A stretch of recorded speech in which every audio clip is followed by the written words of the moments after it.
Hello and welcome to another episode of the HaskinCast Podcast. I am your host, Scott Haskin, because who else would I be? I have a fantastic guest for you guys here today, so much so that I'm not even going to do my normal intro. I'm just going to bring him right on the show as soon as that music stops playing. His new album is coming out today. You can go grab it, check the links in the show notes, and you're going to want to check this out. Not just if you're a fan of jazz or jazz fusion, but just if you want to hear some really beautiful, cohesive music with a bunch of guys that just sound so good together. You're going to want to check it out. Here he is with his new album coming out today. Germann. Greg, how are you? What's up, everybody? How's it going? I'm good. I'm speaking on behalf of the entire world. We are fine. Glad to hear that. The one day of the year that everyone's fine. May 21st, baby. That's right. Yeah, today is a really exciting day because your album is coming out. This is your first one. You've been playing in a lot of shows. You've been playing other people's music for years at great length, but now you're doing something on your own. How does it feel to have your own album out now? Feels amazing. It probably is the best accomplishment I've done in my career up to date. That's pretty sweet. I have released a couple of albums myself, and I know how it feels to put something out. It's nerve-wracking. You get excited, but you also get kind of nervous, and how are people going to perceive it? But the first one's the hardest because you don't know what lessons you're going to learn yet. What is something that you have learned along the process of doing this so far that you'll be able to take to your next project and go, I'm so glad this happened because I can avoid it next time? I don't know about avoiding anything, but I would say that doing the record was probably the best lesson I've ever gotten. Just by the whole way that the way it came about. So it started back in 2014 where Clarence Penn actually who produced the record suggested that I do the record to begin with. And I was kind of hesitant, thinking, I don't know what I have to say right now, but I was just I was focused on just trying to get work and trying to figure out how to be in New York. And, I had just come off the Wicked tour. So I was trying to figure all that stuff out. And then later on, sometimes the universe just kind of like shows you signs. And Clarence originally said something to the line of, well, you should do it because how can anybody recommend you for anything if they don't know what you can do? And when I started like meeting guys in town, the light bulb started going off when people would say things like, well, do you have anything that I can hear you play on? Are you, and I've always been on the road. So on the road, you're not really allowed to videotape yourself playing, right, or record yourself because it's illegal, because it's copywritten material of somebody else.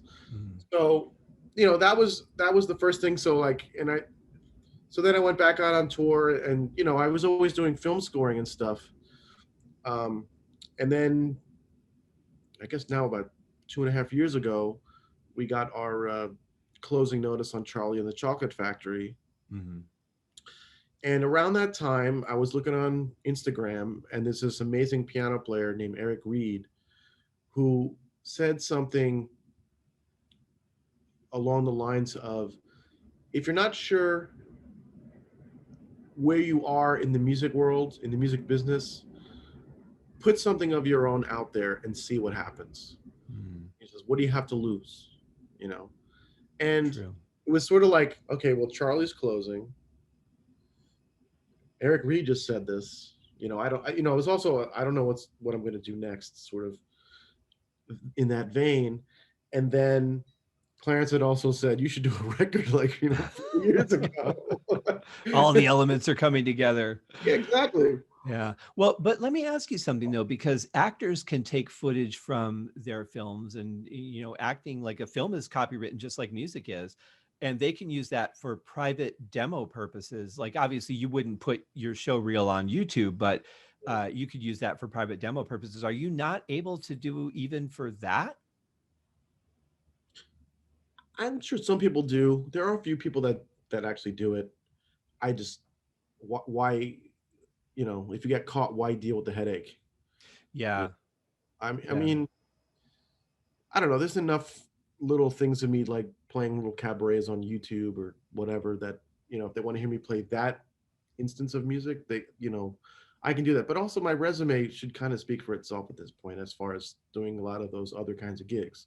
Right. The nice thing about jazz is usually there are enough places that you can go. If you know enough people, once you know enough people, you can kind of prove yourself and sit in with people. And if people like you, then you can start, it's all about being heard, Right. and being heard by the right people. It's just in musical theater and other gigs, if you're going to sub for somebody, unless unless they hear you play, or they know from, like, 10 other people that, like, oh, this guy's would do a solid job for you, they're not necessarily going to give you the opportunity.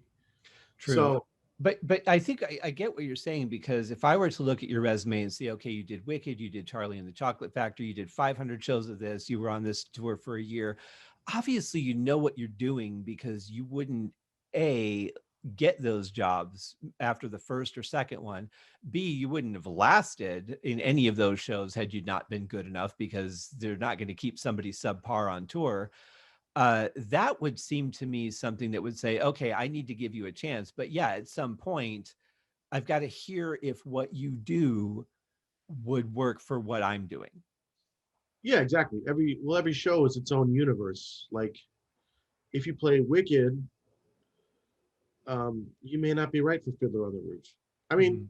chances are it's still music, but, if you play Fiddler on the Roof, you may not be right for In the Heights or Hamilton or whatever. It's every show is its own little. Every show almost has its own little language, especially from the drum chair. Sure. So a lot of it has to do with that, and, like, and also when you sub, it's actually a little bit deeper than that, because you have to sound exactly like the guy that you're subbing for. Mm. So, like, just because you did a tour of a show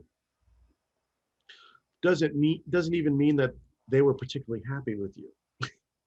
That's true. They might have been stuck in a position where they didn't have anybody that could replace you, and you were good enough to get through it, but not necessarily. But then it goes back to, your reputation, and you're not going to be getting show after show if that were the case. I mean, word gets around pretty quick, I would imagine. Sure. Well, I just mean, like, what I'm saying, what I'm inferring is more like, like the whole that whole he's a percussionist, but he happens to play drums. You know, Yeah. so, and there's some guys that, like, on Broadway, it's like, if you don't hit with a certain kind of authority or certain oomph or whatever the word you want to use, it's not going to be right for the show. It's not what the sound department is used to hearing. Right. You um, Yeah. so it's like navigating those kind of waters. That Um, makes sense. Well, what do you think when people hear, and I'm not saying you and me, because you and I are both, you and me, I speak so well on the show. You and I are both drummers. right. How do you think it's perceived by other people when they hear, well, the drummer's coming out with an album? I mean, my first thought would be, oh, it's probably going to be like half drum solo with a couple other people playing on it. And most drummers that come out with albums, they can be very melodic, they can be very well written. A lot of them aren't even drum heavy necessarily at all. What do you think the perception is for people who hear a drummer's got an album coming out?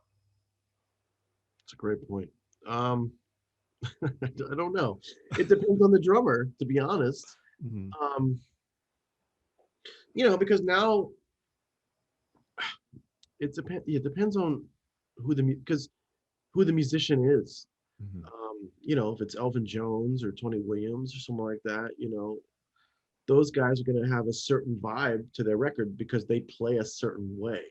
Right. Um, and other people, it all depends if they're playing at all or yet or not, you know. Mhm. Um, like Antonio Sanchez, like his playing, he has a lot of drum records, and it's a lot of very chops oriented stuff, but it's still very, the writing's pretty cool, Mhm. and he uses a lot of like sounds.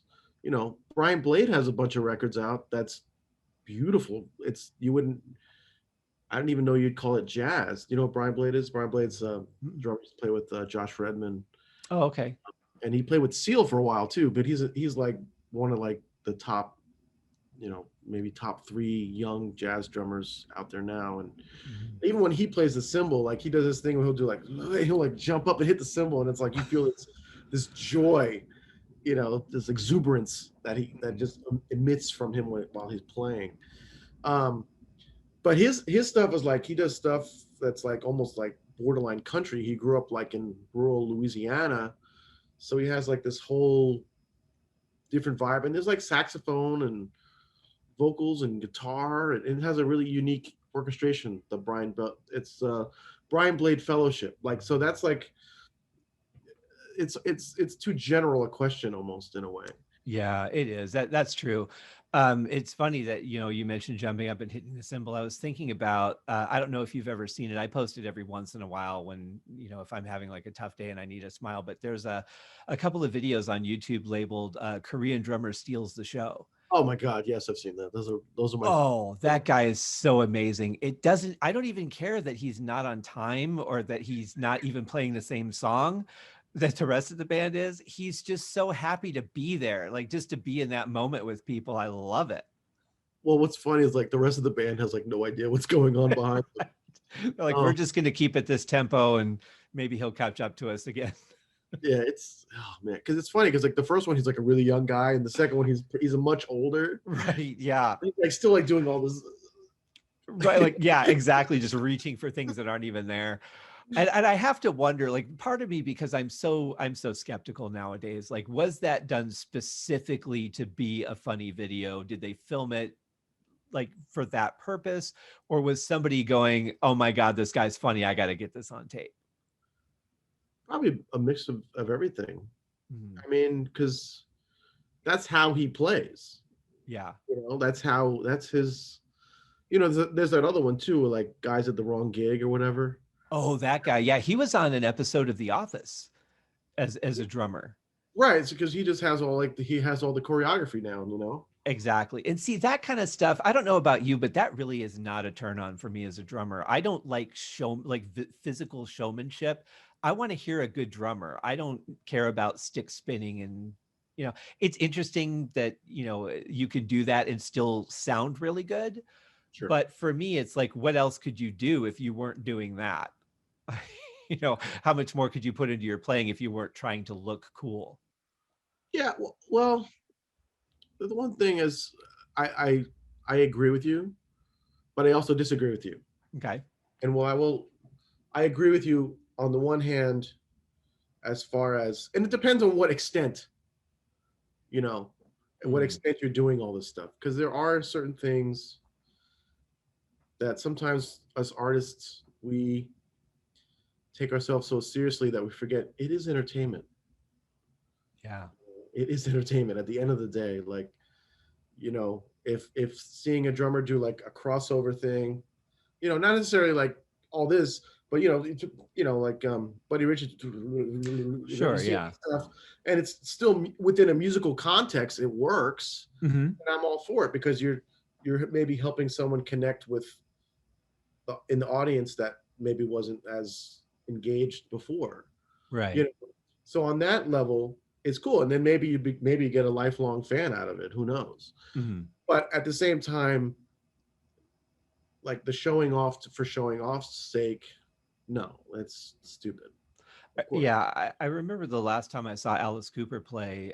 It was a great show. It was Edgar Winter opened up, and then Alice Cooper played a extended set, and then Deep Purple played their set. Just amazing here in Vegas. But what was the one turnoff for Alice Cooper for me is that anyone who's ever seen him, he's got an amazing stage show. Mhm. you really feel like Alice is actually controlling everyone on the stage and they're doing his bidding. That's just how he presents it. It's really an amazing, it's almost like a puppet theater Mm. with musicians. It's the strangest thing. But what I noticed was this particular drummer he was playing with on the tour was a fantastic drummer, very solid, played great. But and he's up really high on a riser too. Okay. And almost like you don't even need to see him because what's going on stage is where your focus should be. Right. But he was doing a lot of that stick twirling stuff. And I'm like, that is so unnecessary in this particular show. Mm. You shouldn't be doing anything to detract from what's going on the stage, because that's where the magic is happening, down on the main stage where Alice is. And it felt just a little like, hey, I'm here too, guys. And it didn't really enhance anything. It was just, kind of like it almost felt like a cry for attention. They're just stealing your focus. Yeah, exactly. And with a show like that in particular, it's so theatrical, you just don't need to do that. Just play your part, be there, do your thing. But Sure. he was a very good drummer. I'll give him, absolute credit for that. Very talented guy. Mm. But let's get back to your album, because I'm really excited about this. You've released a bit of footage to give people a little bit of taste of it, but now they can actually hear the whole thing in its entirety. I didn't really know what to expect when I first heard it, and thank you for sending me an advanced copy so I could check it out. I didn't know where you were going to go, what direction, if it was really going to be a jazzy thing. Maybe you were going to do something completely unexpected because you're such a talented film composer. And I was just blown away. I very rarely say this about anything, but from the first note to the last note, I loved every drop of this album. Wow. Thank you very much. That's high praise. That's pretty awesome.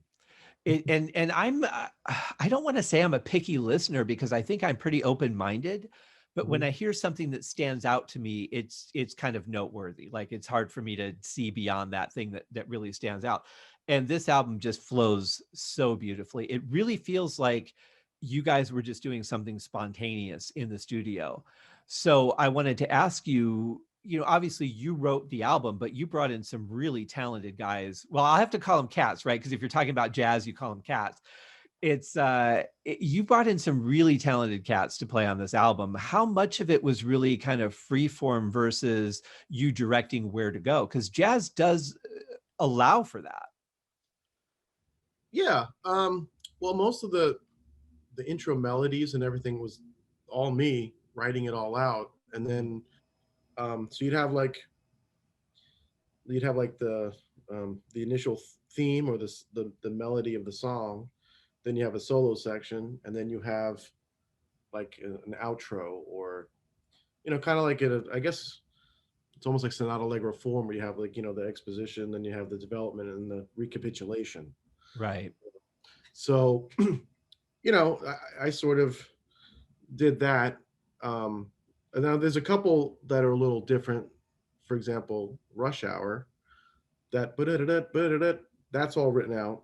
Mhm. And then I actually had it more through composed than what we actually did. But Oh. in the studio, we didn't have good sight lines to see each other. Yeah, Oh. there was going to be a whole um like the way the solo section is there was going to be a whole thing where we were just going to kind of vamp on that, and then we were going to go to this 5/4 section, and then that would be another solo section after that for the other soloist, and then we'd go back to the head, and then we'd go back to this, like that second half of the song, that where it Gotcha. kind of settles more. Mhm. But actually, we got to the thing, and we did like the first take, and it was like only the third song of the day, and we realized that like between where everyone wearing the masks, and then the all the doors and the windows, like Donnie was in front of me, Luis was over here, and Yasushi was over here. Mhm. So it was hard without anybody actually be able to conduct and say, okay, we're going to go to the next part. So what we did was Luis actually just said, guys, let's just open it up. So we had the and then Clarence was like, what if instead of having Donnie and Luis solo, we just have them sort of trade, and then they all build off each other, Mhm. and then eventually, um, we got to that point where we stopped, and then we go back to the head, go back to the Wow. melody. Yeah, Well, see, that's the beauty of this style of music, though, is that you really can do something where you open up a section, everybody supports the other player while they're shining, and everybody's going to get their chance. yeah, So there's really no competition or jealousy. It's just a matter of, I'm going to back you up, you're going to back me up, and we have that trust and we make it work. And maybe that's why the songs flow so well together, because you do have that trust with each other, and that confidence that you can play your parts, but everyone else can too. yeah. Well, exactly. I mean, honestly, most of the songs on the record are either one or two takes. Mhm. There's one that we did at the end. That's three. We did like three or four takes because honestly, it was the last song of the day. We were all going for it, and we rushed a little Mm. bit. Well, that's totally understandable. You But I know, think if you start doing more than, I would say, three takes, after a while you start over analyzing your playing a little bit. What was that thing I did earlier? I want to do that again. And you start thinking it instead of feeling it. sure, And this is all about feel.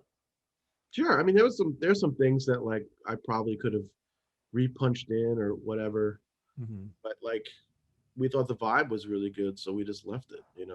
Yeah. Uh, like even the opening of Rush Hour, you can hear that I'm trying to hit the drum and I hit the rim of the drum instead of actually hitting the drum. You know, it was a total accident, but you know Mhm. what? Everything else came out so good and the energy is happening. So like, why mess with it?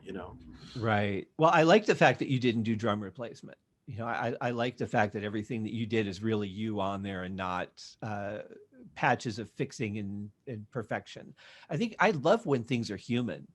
Sure. Everything now is so quantized and corrected in the studio. If your cymbal is a little off, then they just move it over into position. And, that's one of the things I like about 70s music, is that when you listen to those bands, they are not 100% together. They're not playing to a click track. It was never edited. They just got really close and they left it. I Right. like it when I, it's human. I think we're too overproduced now. yeah, and actually, that was part of it. That was one thing that Clarence said when he produced it. He said, "No click, no click. Wow. We're gonna play. Okay.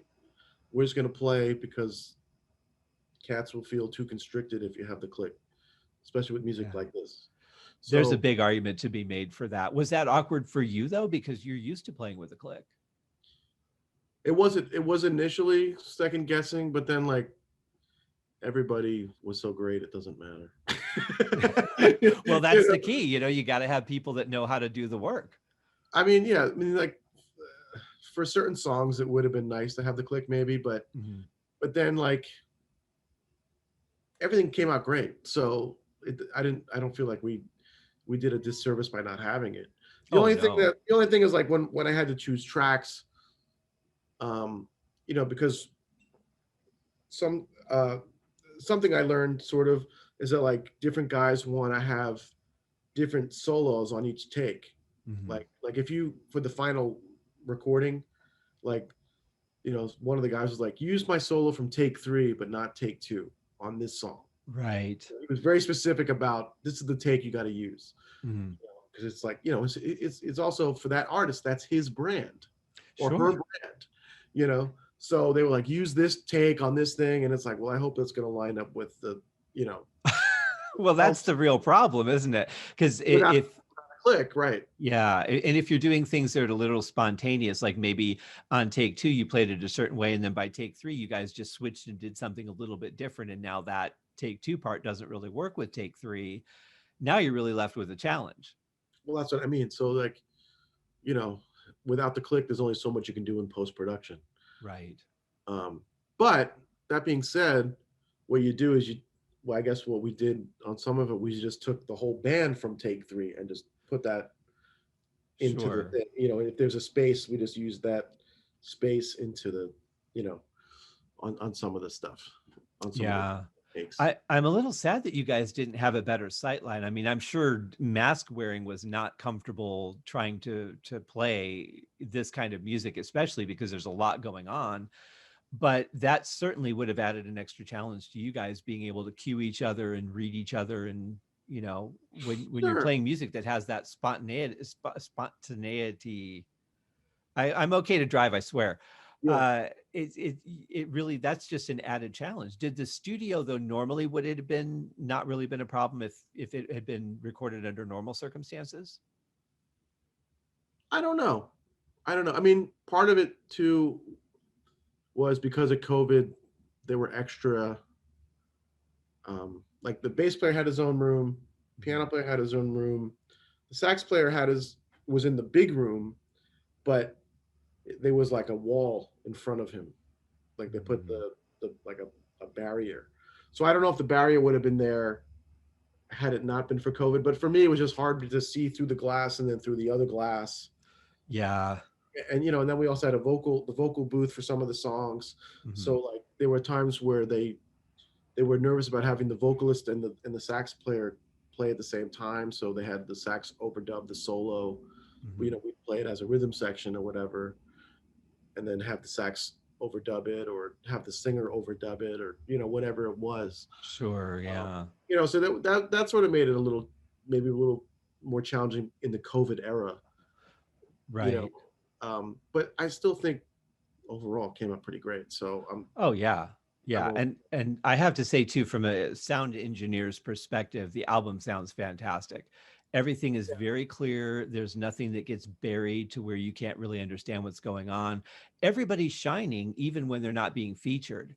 And I like that. I like when an album is mixed to where I can choose to listen to any particular person and really be able to hear what they're doing. It's not so common these days because people tend to turn up solos, and this is a very natural. It feels like I was in the room with you guys when you were doing it, and that's not something I usually feel. oh wow, that's a huge cap to the guy who mixed it. Then that's great. Yeah, Yeah, absolutely. He he did also he did the did a great mastering job. too. Well, Nate Wood did the mastering, so I Mhm. don't. That probably had something to do with it too.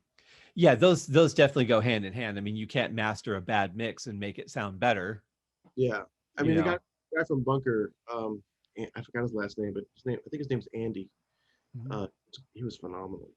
Yeah, he was so cool, and even the mixing session, he was so giving with his time and helping us get the right sound and that's what's also was good about having the producer there too is that like initially like the cymbals might have been a little bit lower than where and then Clarence was like no make it's a drummer record make the cymbals higher you know you know and Right, yeah. and it's even funny because I commented on after we mixed the ballad, I was like, "Wow, the brushes are kind of high in the mix." Though he goes, "Yeah, it's a drummer record. I know who I'm dealing with. I know." I'm like, I employed a lot of drummers on this record because I gave Clarence some work for the producing, Mhm. and then I gave myself some work, and then Nate Wood, who mastered it as well, is an amazing drummer. Oh, okay. So like I employed a few other drummers, so the mixer was like yeah, I know who I'm working for here, so it's cool. I know what to do. Like, okay, that's what experience tells you to do. I love it. But it's interesting because when I listened to it, even the first time, I didn't feel like it was a drummer's album. I felt like it was just a good jazz fusion album. It didn't really seem to be that they pushed you up in the mix, that it was really a focal point to show you off. It really felt balanced. Well, thanks. I mean, that's the music. I mean, the thing the thing that I am most proud about the record is that we sound like a band, not that Yeah, we sound, not that hey, I'm the drummer and then there's everybody else, like I'm not just playing drum solos over everybody right. soloing and stuff. You know,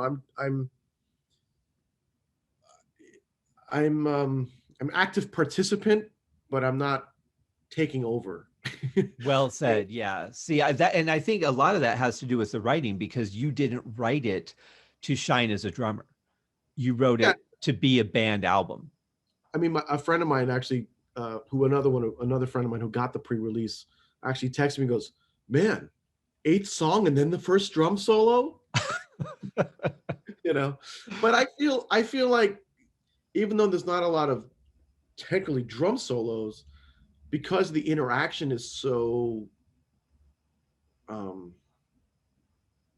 there's so much interaction in the first song that you don't really miss it. You know, Yeah. that like we're playing pretty aggressive. I mean, I don't know if that's one of the parts you'd want to listen to, maybe a 30 seconds of like not the opening track, but just some of the solo where we kind of build up, where Luis and Donnie are trading. I guess that would be Mhm. about 2.5, 3 minutes in On Rush Hour?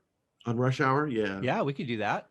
You know, just Um, just to get to get a sense of like what we're talking about as far as, just like they do a rhythm and then we play rhythm back to each other. It's very conversational because yeah. it's so open. It's more like a conversation more so than I'm playing and now you're playing. That's the way that that's the way the solo started, but it didn't end. And then, I mean, if you listen to it, they're building up. They're both playing a lot of call and response and almost at the same time with each other. It's Mhm. beautiful. Well, it's You know, funny that you should say that because I really felt that was a kind of a question answer feel to me. Like somebody's asking a question, somebody's responding, they're following up with a question and then another answer. So it's exactly. really interesting that I kind of honed in on what you guys were going for there. Yeah, let's see if I picked the right spot.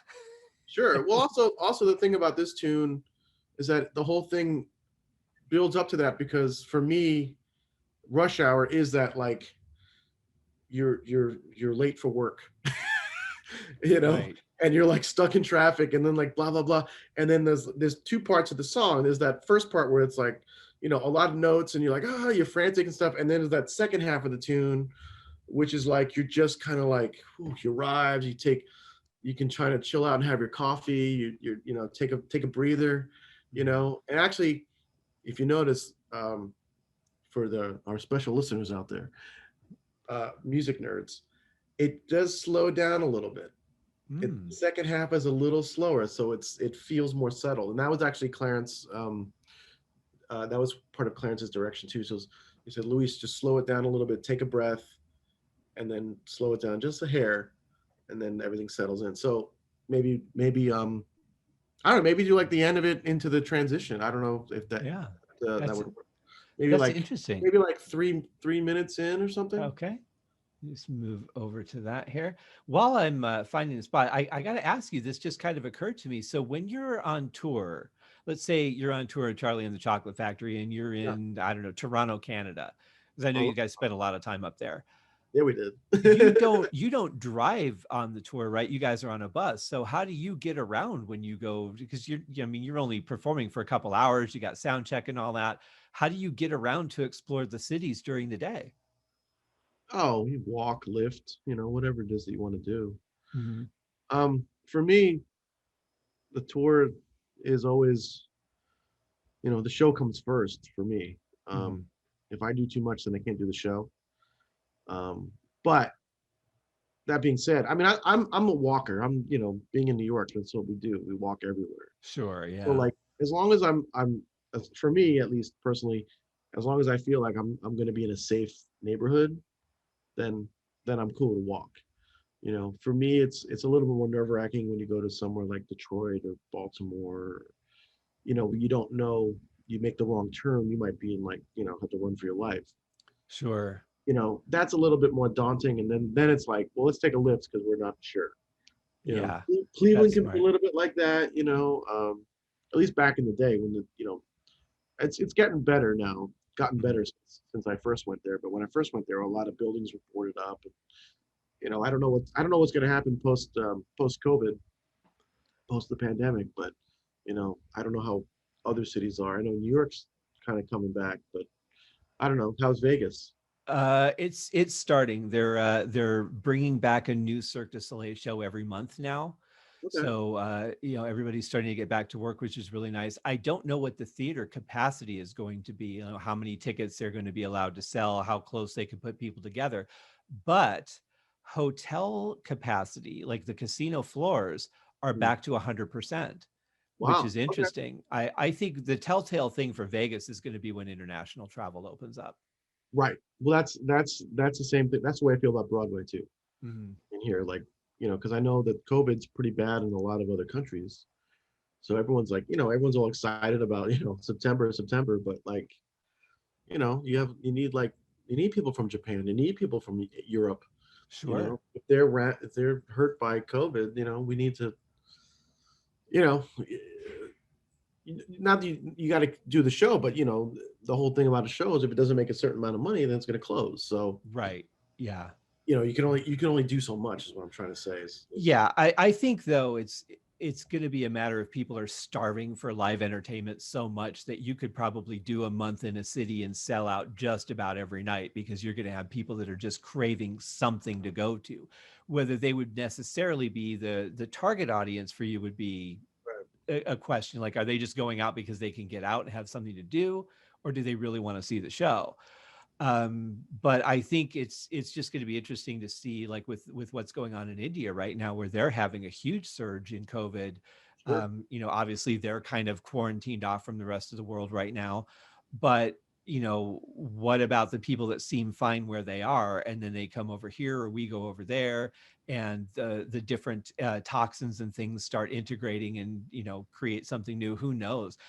It's going to be a wild next, I would say at least the next 12 months are still going to be pretty questionable. And Oh, sure. at some point we've got to integrate. Whatever's going to happen is going to happen. Oh, sure. And it's sort of, I mean, it's sort of after 9/11, people weren't really gung ho to go flying on a plane. It took a couple Yeah. years, Mm-hmm. and that's what it is. It's you can't expect things boom, but people, yes, even with people being starved for entertainment, there has to be a little bit of precaution. Sure. Because I think go ahead. because even if you have the vaccine, it's not a bulletproof vest. It doesn't mean you're not going to get sick. I mean, as a person who's going to a person who would be on tour, my one fear is that, like, now they're talking about people faking the vaccine tests so they can travel. Yeah, there was some, I don't know how legitimate it is, but someone had mentioned that people are doing that now. And as someone that's, if you get sick on tour, God forbid you get COVID, because some yo-yos on the plane, giving COVID to everybody, and you get a thing of it. I don't know how. I mean, yeah. In the past, if you got sick, you can, if you have the flu, you can still kind of do the show. It's not great because the thing is, once one person gets sick, everybody gets sick. Yeah. In the theater. Everybody, no matter, it's just a matter of time. It's like, it always upset. It's funny because I'm always the person like the most upset. I'm like, why can't they just stay home? Yeah. But it's only because I know that inevitably I'm going to get it too, and then I'm going to be suffering through a show. Right. And for me, I never get sick on like the Monday. I always get sick on like the Saturday, and I got to do 2 shows Saturday, 2 shows Sunday, and I'm dying. So it's a little bit of that, but because the thing is, on tour, you there's no subs as of right now. They might have to figure that out as far as like, hey man, if we get COVID, we got to bring someone down from New York or someone that knows the show, or because you can't just have like, if I'm in Vegas, I could call you to come play the show, but you're not going to know what you're doing. Right. You know what I mean? Like it takes time to learn a show. You got to. No, I'll be fine. Yeah. Right. Just give me the sticks or mallets or whatever I'm using, and I'll be fine. No, you're absolutely right though. And I think that would be it. I think it would be your backups would just have to be like, I can be ready to go. I can be there in 4 hours. Just get me on a flight and, that sort of thing. Like a show like Wicked, you have that advantage because there's enough drummers that have done the show. Yeah. That, God forbid, the shows on the West Coast, there's all the drummers in LA that have done it in LA and San Francisco. They've all played the show. So you could call them, because the show's been open for over 10 years, on tour for 10 years. But like a brand new show, I don't even know. Like if someone had to play Charlie and Chocolate Factory, there's only a handful of guys that have subbed and played the show. Yeah, that's what I was thinking was, so I'm wondering too, though, if they wouldn't start taping shows that are just getting off on tour just to have that copy of it that they could send somebody, to learn it on that moment. Kind of stuff. They do have that kind of stuff. Okay. For learning purposes. You're allowed to do right. learning purposes, but you're not allowed to like post it. Some people posting on Instagram. Right. Yeah, exactly. Exactly. I mean, more power to you, but like I know that for me, I wouldn't do that because it's copywritten material, you know. Yeah, I've worked on some stuff that I don't own, and so I'm like, well, unless you tell me I can post it, and some of the stuff they're like expressly like you do not have the right to post this, and I just don't. I'm very much a stickler for copyright regulations when it comes to that. Well, let's listen to a little bit of Rush Hour because I really want to get into this part. But I will say my favorite meme through all this COVID thing so far, and I think it just kind of sums up where people are at on it, is they'll be in line to get their boarding pass, right? And they're all on their dot that are 6 feet apart from each other, but then they're all going to be squished together on the plane. Right. The same people. I'm like, well, what's the point of the dot? Right. You know. They're all sitting. Yeah, they don't do the socially on the plane. So yeah, you couldn't afford it. It would be the same here. I mean, what are you gonna do? Yeah, so like that's the kind of stuff that really cracks me up about the whole process, and I have to wonder how that kind of mentality will translate to the theater. Like I can see the ticket line having the dots, and then you're all sitting next to each other in the theater, and I'm like, well, what's the point of the dots? And you're just making a longer line. Right. Well, the whole thing is that they have to figure out if it's going to be. I mean, they have to at least try it though. Oh, sure. They have to try it because if not, they have to see if it's going to actually be a super spreader event. I mean, the fact that they did the Super Bowl with all those people in Florida, and it didn't become super spreader was kind of amazing. Right. I mean, I thought it was like, oh, here we go again. You know what I mean? Yeah. But it, maybe because it was outside, it was fine. I don't know. But you gotta at least try it and see what happens. Otherwise, at least now with so many more people being vaccinated, at least we have a fighting chance. When it happened last March, nobody knew what was up. And so like ushers were getting sick and people started dying, and it was like, oh gosh, what do we do? But now it's like, we have to at least test the waters. I agree with that. At some point you just got to say, okay, we've done enough containing. It's not really going to get any better if we keep doing this. So let's open it up and see what happens. As long as they do like a soft open, like Cirque du Soleil isn't bringing all their shows back at once. They're like, all right, we're going to start with this one, then this one. What's that? Are they back? I thought they filed for bankruptcy or something. Well, I don't know how they're still going because apparently they were like right on the edge of not, but somehow they've survived all this. They're still around. Yeah, I know the original owner was looking at making a pitch to buy them back from the corporation. So I don't really know what's going on behind the scenes, but they've announced the Blue Man Group is coming back, and then they're going to bring back Mystere and O. Oh, good. So I'm really excited about that because I've got friends in all those shows, and then eventually like Ka and Michael Jackson will follow. But the question is, what's that? That's good for Angela and Alex because they both. Well, yeah, but they were over at Le Rev, which is permanently closed. Le Rev. Oh, yeah, Le Rev is not coming back. Well, Angela subbed at some of those shows before. Right. That's what it was. Yeah, so it's going to be really interesting if they just take, all right, we're going to start with the Blue Man Group, and that's a small theater. So that's going to be people being fairly close together. Let's see what happens. If everything goes well and we don't see any spikes, then we can open Mystere or O or whichever one is next, and kind of just stagger it. But I would say instead of saying, all right, we're going to do this, we're going to do this, we're going to do this, let's just step back a little bit, do one show. Okay, now things look good. Now we can start opening other shows. Because my fear is that it's not going to go well and they're going to do it anyway. Yeah, you can't control that though. No. No. People are going to do what they got to, people got to do what they got to do. Exactly. Well, here is a little bit of my favorite song on the album called Rush Hour.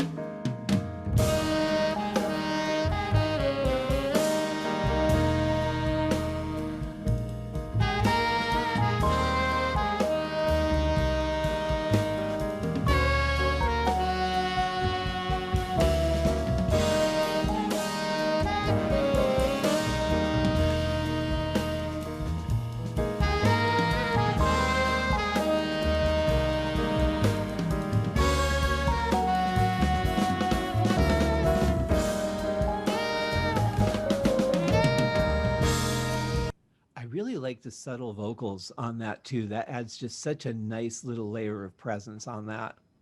Yeah, well, it's actually and that is actually vocals uh and Rhodes. Hmm. Yeah, they did like a couple different overdubs of it. It was funny because I was in the room and every time I'd be like in the headphones like this Hmm. as they were doing it, and actually what's funny is my favorite part of the record actually got cut. Oh, wow. Yeah, it's actually right after this part fades out. Hmm. There was this part where Donnie started playing high notes on on 1 and 3, and I was crashing on like the like those ozone symbols on 1 and 3, and it was like one of those like ESP moments. But it Mm. just would have made the song so long because we played Yeah. we played that like vamp for like another, I don't know, 3 or 4 minutes, Hmm. and then eventually we did our own little fade out. Right. But Yeah. Oh, wow. that was I wouldn't mind hearing that, I'll say. I'll send it to you. I'll send it to Great. you. I'll send it to you. Um, now you're playing with mostly brushes on this album, or do you kind of switch back between brushes and sticks? I used uh no, I used brushes only in a couple tunes, Oh, mostly okay. stick. Yeah, I used brushes on number 4, the fugue, and 5, Mhm. fugue for thought. Um, and then I used brushes on the beginning of Park Terrace Waltz. Okay. Hmm. But then I go right to sticks as soon as the solos start. Mhm. Um, and then yeah, I guess I do. And then I use brushes on. Actually, but like the vocal tune, I'm using sticks, a rattan and a mallet Mm. for the begin, like rattan, and then like a timpani mallet. Mhm. And I'm sort of have like and actually number 3 is the same. At first, we did a take on uh, the quarantine song on number Mhm. 3, and initially I was using like the brooms, but we couldn't get any definition out of the cymbal. Oh, yeah. It just sounds like, you know. So Can't eventually, imagine where you got the inspiration for that song. well, yeah, that was actually that was the thing is the initially before everything happened, I had all the songs written out that I was Mhm. going to do, and then we even had a session. The studio was booked for like June 6th, and then with the pandemic, once we got to May, it was like, was this still happening or not happening? Right. Then we Yeah. pushed it back. Then we pushed it back to November, and like in one sense, I was like, oh, okay. But on the other sense, it was great because it gave me an extra like 3 months to write. And also, when we were going to do it in June, we had a different saxophone player. We didn't have Donnie available. Donnie was like available like the day before, the day after, but not the day of. Right. Of It was one course. of those Yeah. situations. So like when the pandemic happened, um, we rescheduled and at a different studio. So we did it at this place called the Bunker Studio in Williamsburg, Mhm. which some argue have probably the best drum sound in town. Mhm. Um, and that's where the reason why we moved it. We went to this. We were going to go to this other place called the Bridge, but Clarence had just done a session at the Bunker, so he knew that they'd be cool about doing COVID protocols and all these different things. Sure. Yeah. Um, so so we just went there instead, and we did it on November 1st on a Sunday, and Donnie was actually available to do it. So like we started, um, we kind of restarted the process like in end of August just to see if anyone's around, Mhm. you know, because last by the end of the summer things were kind of getting normal again, or Mhm. feeling they weren't normal, but they were feeling like optimistic, like you can go outside and meet people for coffee and you wouldn't feel like, oh my god, what's going to happen, like Right. like for me it was very much like baby steps, like Mhm. April, I didn't do anything. May, I would go out in my neighborhood and do stuff in the park. June, I started taking the subway.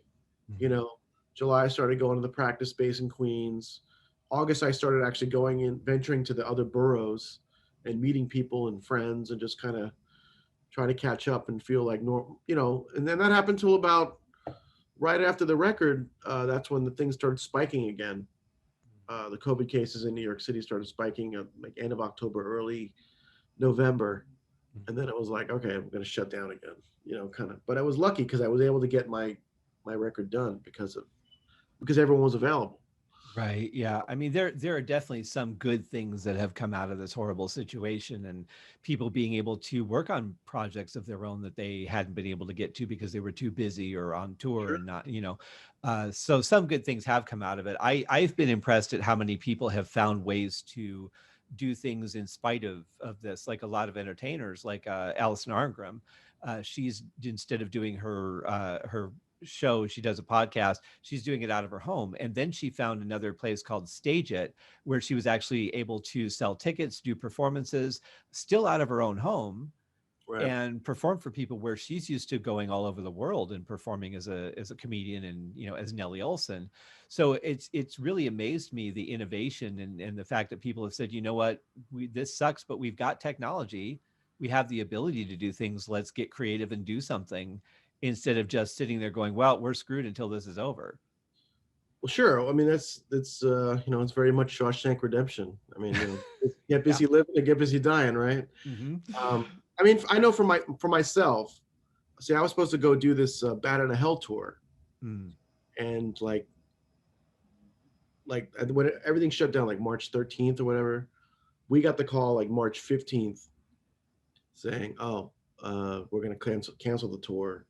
We'll Mm. postpone it," but they never actually called us back. Mm. you know, Yeah. and which is fine. That's happened. Nobody knows like when this is officially going to be over. Mm. Um, but so like I had like my weekend of like, kind of being sad and lost my gig and making some money and stuff like that. And then like I don't know, like on the Tuesday or Wednesday of the next week, so I had like my 3 days of pity party, and Mm. then like that Tuesday or Wednesday, I was just like, all right, well, this is the new normal for now. We're gonna make the most of it. Mm. And for me, it was like, okay, I can kind of go back and practice little technical things that I wanted to work on that were, I hadn't been able to have time to work on because normally when you're a musician, you're working on other people's music. You're Right. working on, oh, I got to learn this cabaret for, and it's like for like a one time thing. you Mm. know I mean, it's nice that I get to, most of the time when I've learned music, it's for like a year. you know Right. Yeah. so I've been very fortunate in that regard. But most of the music, when you're freelance, you learn it for like a gig or two. But meanwhile, while you're doing that gig or two, you got to learn for the next thing. Yeah. And so you're constantly doing all these things. And in New York City, you have to share like rehearsal spaces as a drummer, so you only get like 3 hours a day. Mm. So like, those 3 hours go quick. By the time you get in the room and you get warmed up, and before you know it, a half hour's gone. And let's say you have to run a show. Well, that's another 2.5 hours, and that's your 3 hours. You know, Right. Yeah. or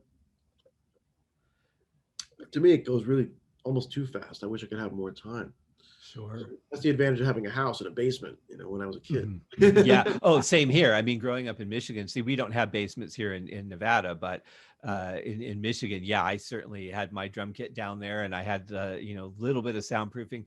When we moved to Colorado, I actually got like an entire room full of foam, and I glued it to the ceiling. I put carpet on the floor, all the walls. It was so dead in that room that Mm, you kind of felt like you were either in a sanitarium or in space or something like that, because you would walk into every bit of every square inch being covered in foam, sure. that it just felt weird. It took me a long time to get used to how bad it was, but I didn't know any better. I didn't know about baffling, and that you don't have to cover every square inch. It's about where you put the soundproofing and all that.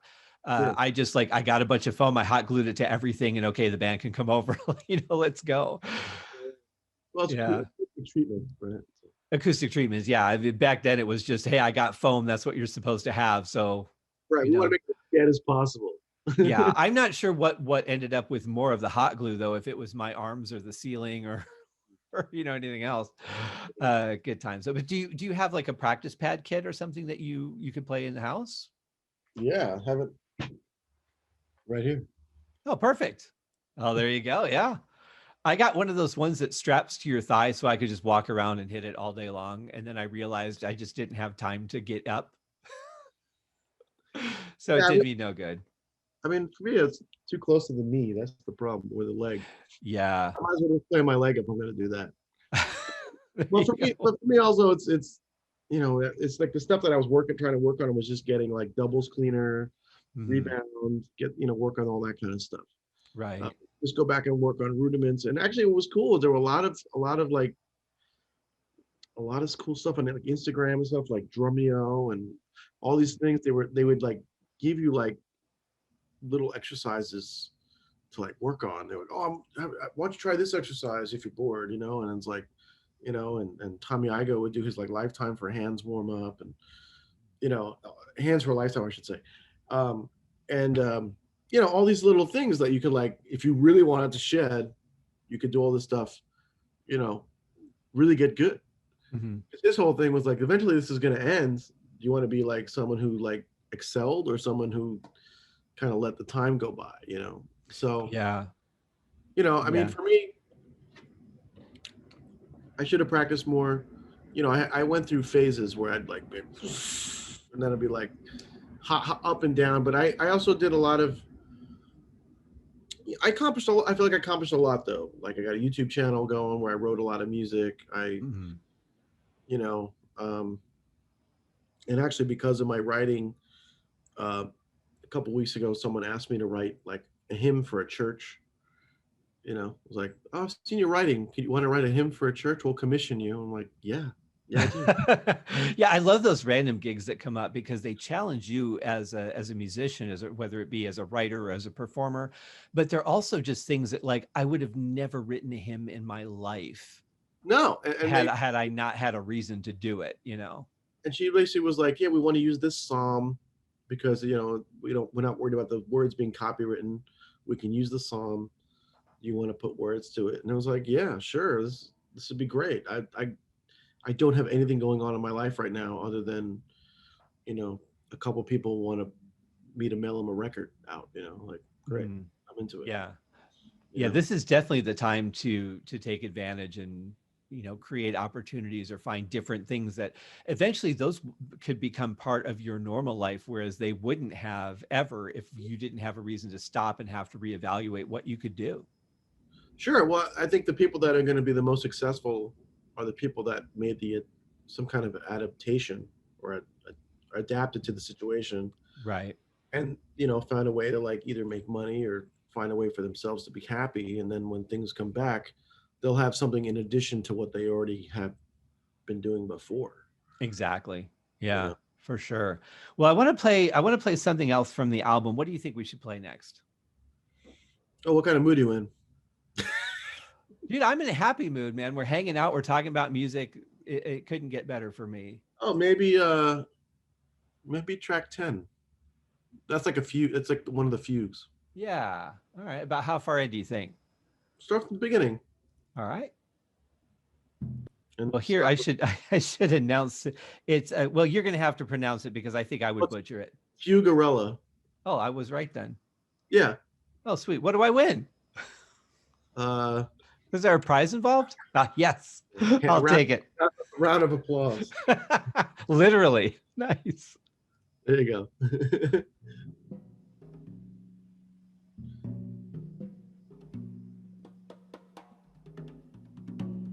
Playing with my hands. Yeah.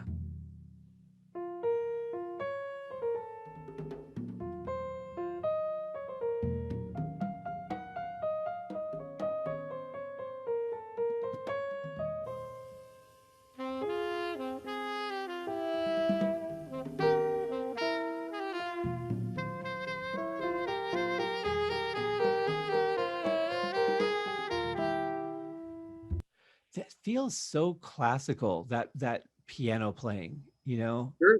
That's what I was kind of going for. Mhm. I was going for,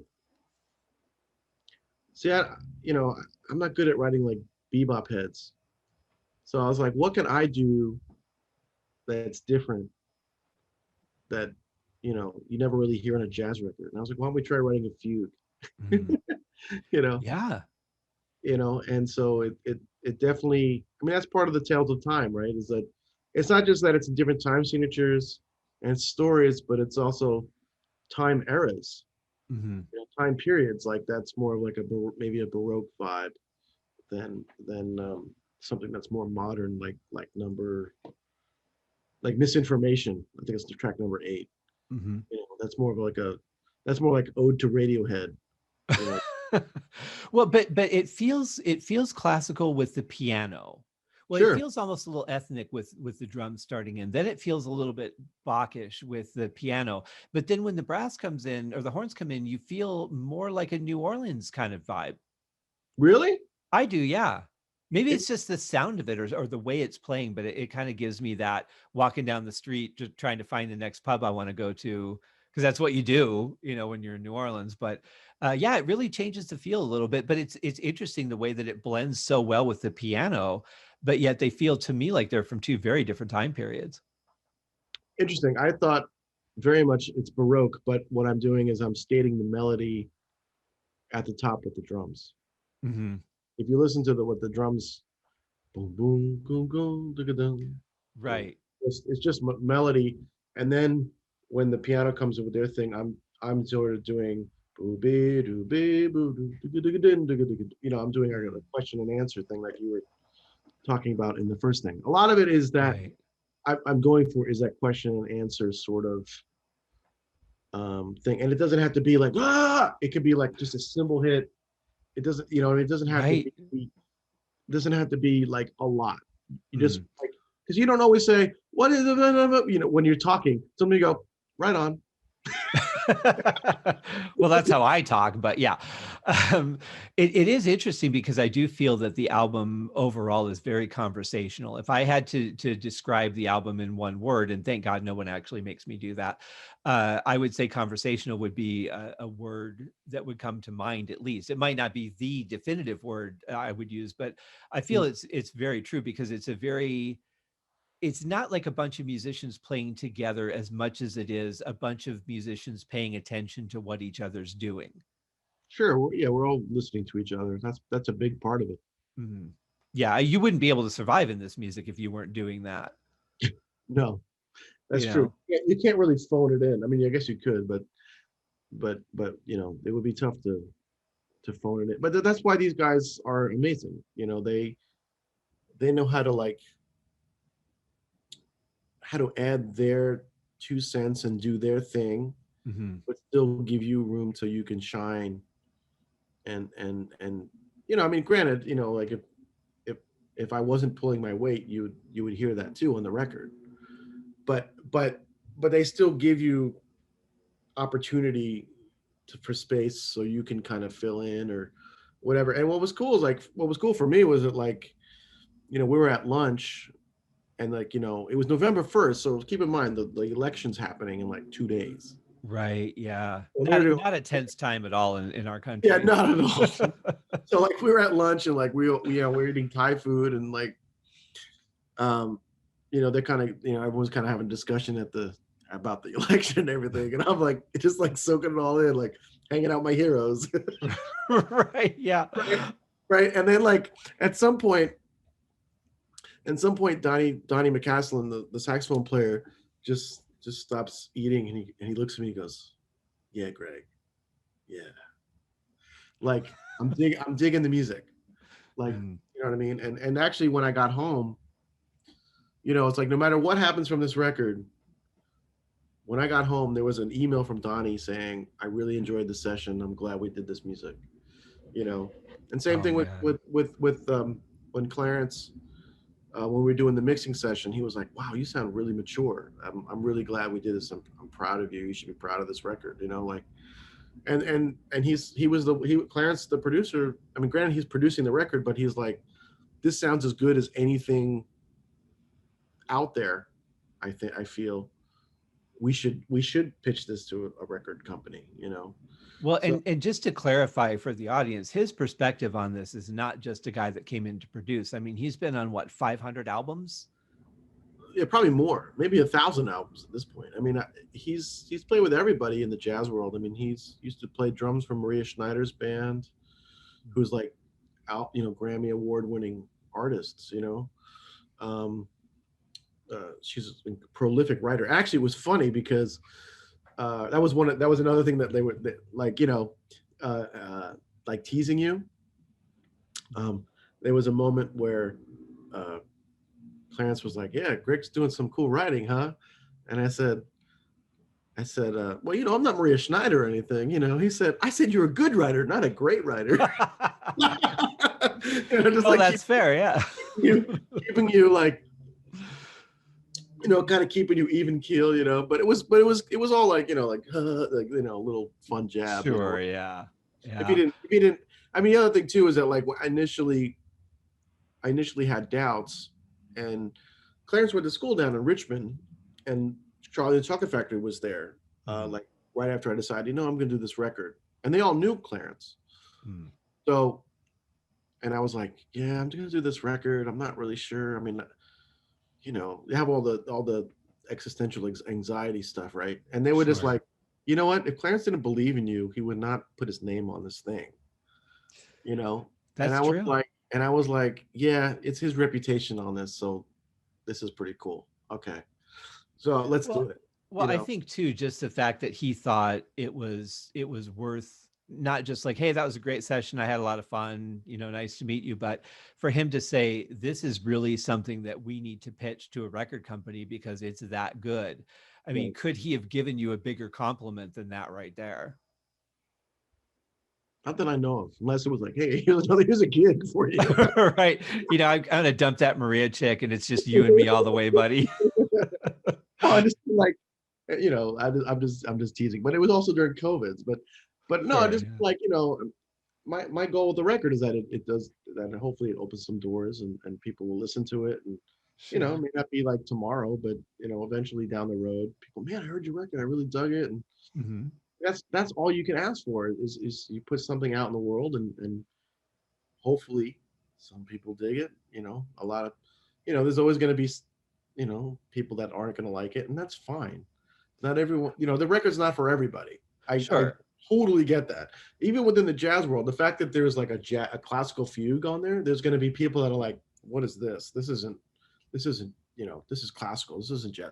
Because some people just want to pigeonhole you no matter what you do. Sure. But for me, I'm looking at it as like, and actually what was cool is that Clarence and I had a pre-production meeting, and we did the other one, the Fugue for Thought, the other fugue that's in 5.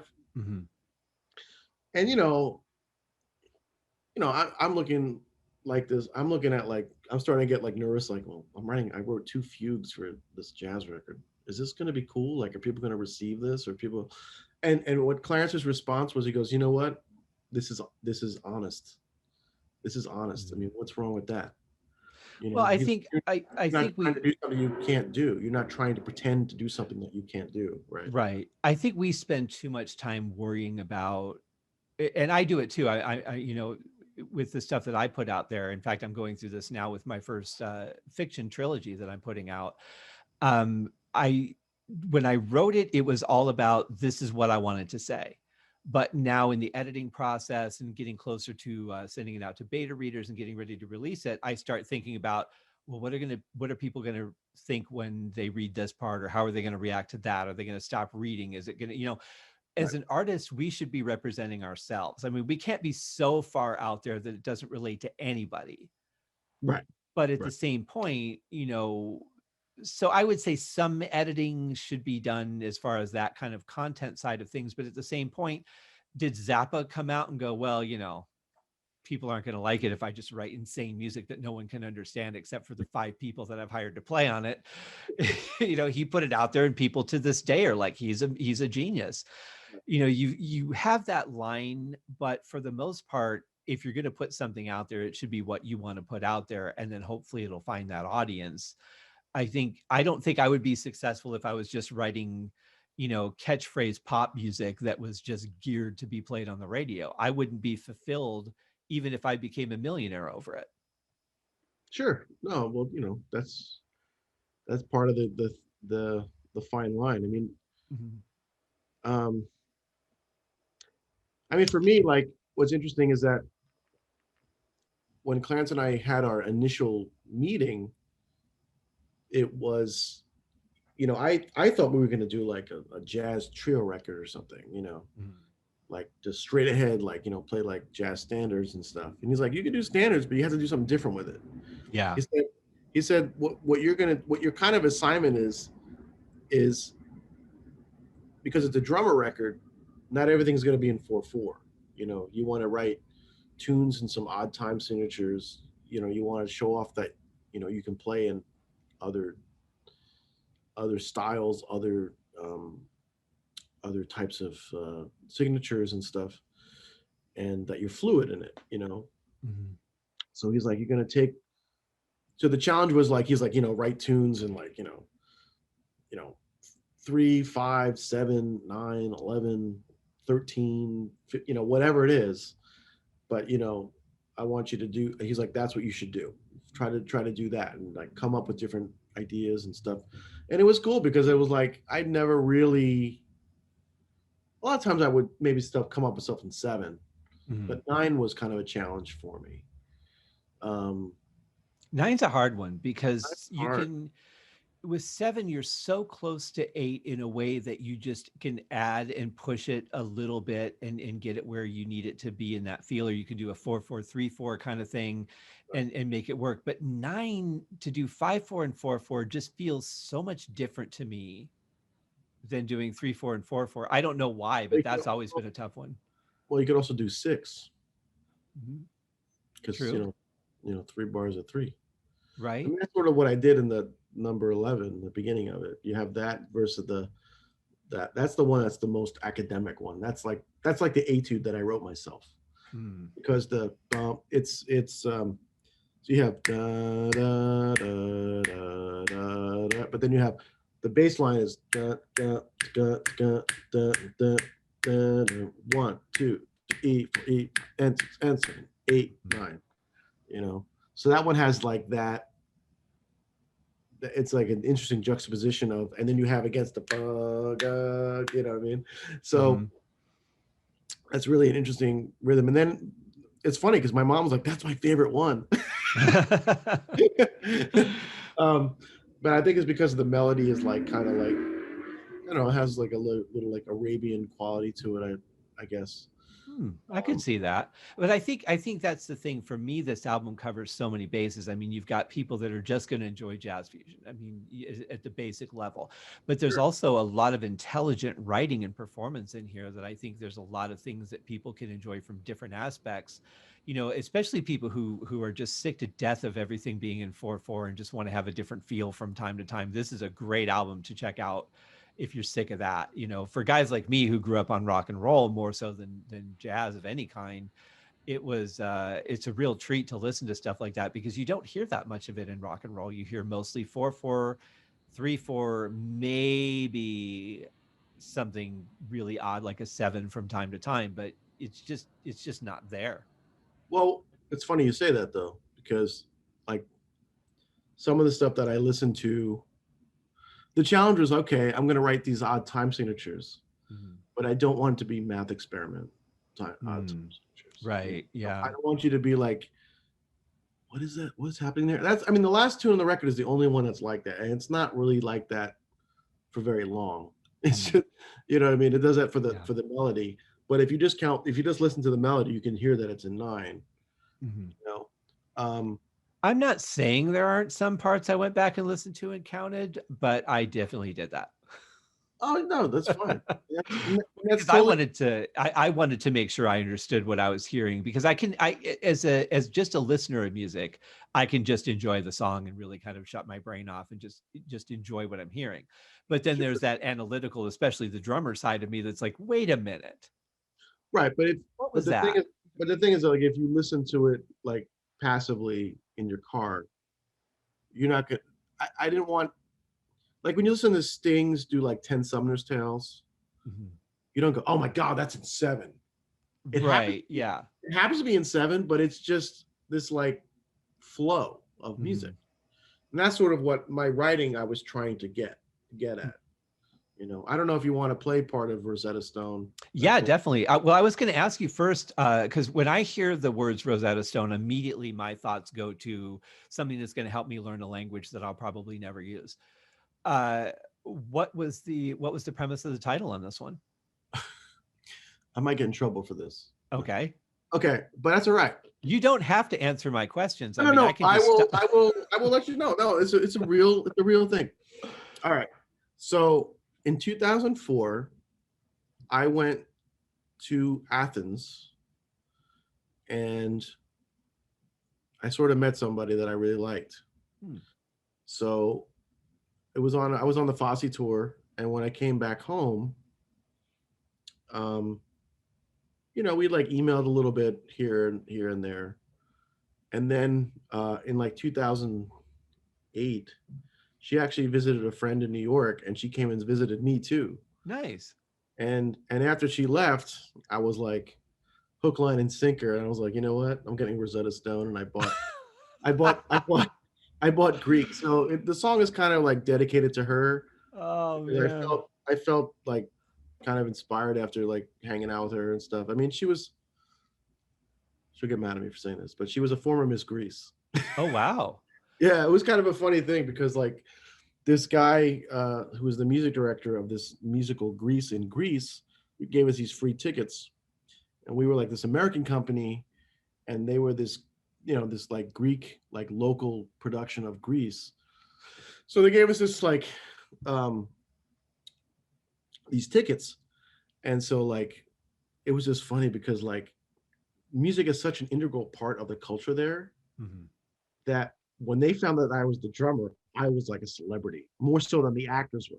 In America, it's the opposite. Like, oh, you're the drummer. When's how many times they come out of Wicked? It's like, when did Alphabet come out? Right. Yeah. You gotta, it's just not green anymore. They could care less. Like, I come out of the, Wicked and be like, are you one of the Munchkins? like, yes, I am actually. Thank you. Or like I come out of Neverland. You were hilarious. I'm like, I wasn't even in the play. No, man, I was watching you the whole time. Exactly. Yeah. I used to get that in the rock band world, but it was more like, hey, when's the guitar player? When's the singer? Like, where are they at right now? Like, yeah, you were good, whatever. Where's the singer? It's we definitely take a backstage while we were at the back of the stage. Yeah, I mean that's where we're the backbone. It's cool. I don't mind that, but it was just kind of eye opening to me that were like, wait a minute, all these people like they want to hang out with me, and like they were like, dude, we got a jam, That's pretty cool though. And it was cool, like, and the music director, his name was Achilles. He loved me because like I was like open to hanging out with whoever, and him and his wife, they like took me all around town, and like it was just funny because like her name is Alexandra. I met Alexandra, and she was, she's like married, has kids and everything now. That's why I'm like, I hope it doesn't get in trouble, get mad at me for saying this. But Alexandra and we hung out and like, for like a week, and it was just funny. Like, I'm very unassuming. I just learned like in Paris, if you say, hey, you want to get coffee sometime? They usually say yes. Because they just don't have the hangups about like the dating stuff. Oh, right. Yeah.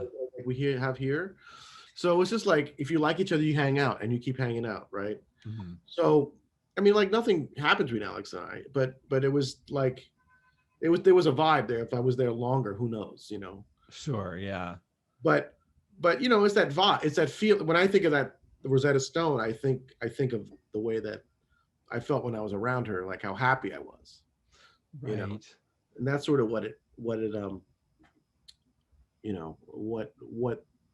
I used to write the song. I think of her, and I think of just like how many it was how much she made me laugh. That's what it was. They like, say a lot of times that you don't as much think about how much you like the person, but what you really like about them is how they make you feel. Exactly. Oh, 1,000%. That's true in everything, not just you know, like you think about your favorite movies, it's how they make you feel and how you know, it's true of people, experiences. Absolutely. You know, and she was one of the few women that made me like laugh like really hard because she would bust my chops like a lot, you know, like Yeah. um I used to remember like things that she said, but she like when I asked her out initially, Mhm. like I was like, hey, you want to get coffee sometime? She was like, you know, because I did the French thing, you know, I learned at Paris. I was like, and she was like, nay. And I was like, oh, okay.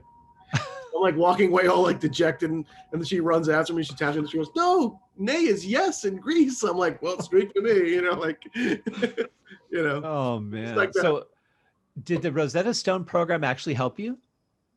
Yeah. Well, what happened was that's when around the time, big Q, Skype started happening. Okay. Skype started happening. So we would actually have these sessions after she came and visited me in Philadelphia.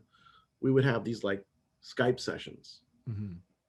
I would like, I would like literally when I was on tour with Greece, I would literally have index cards and I would like study, you know, and then I talked to her and I tried to impress her with like, you know, some like big fancy word. She's like, oh, you studied, you know, like that, you know, that That's kind of thing. nice. But we had like a lot of fun, even just chatting and, you know, eventually, you know, she met someone, married, and all that kind of stuff. So Yeah. I don't really practice it anymore. But the other thing too is that like I would try to practice at Greek diners and they'd be like, are you Greek? And I'm like, no.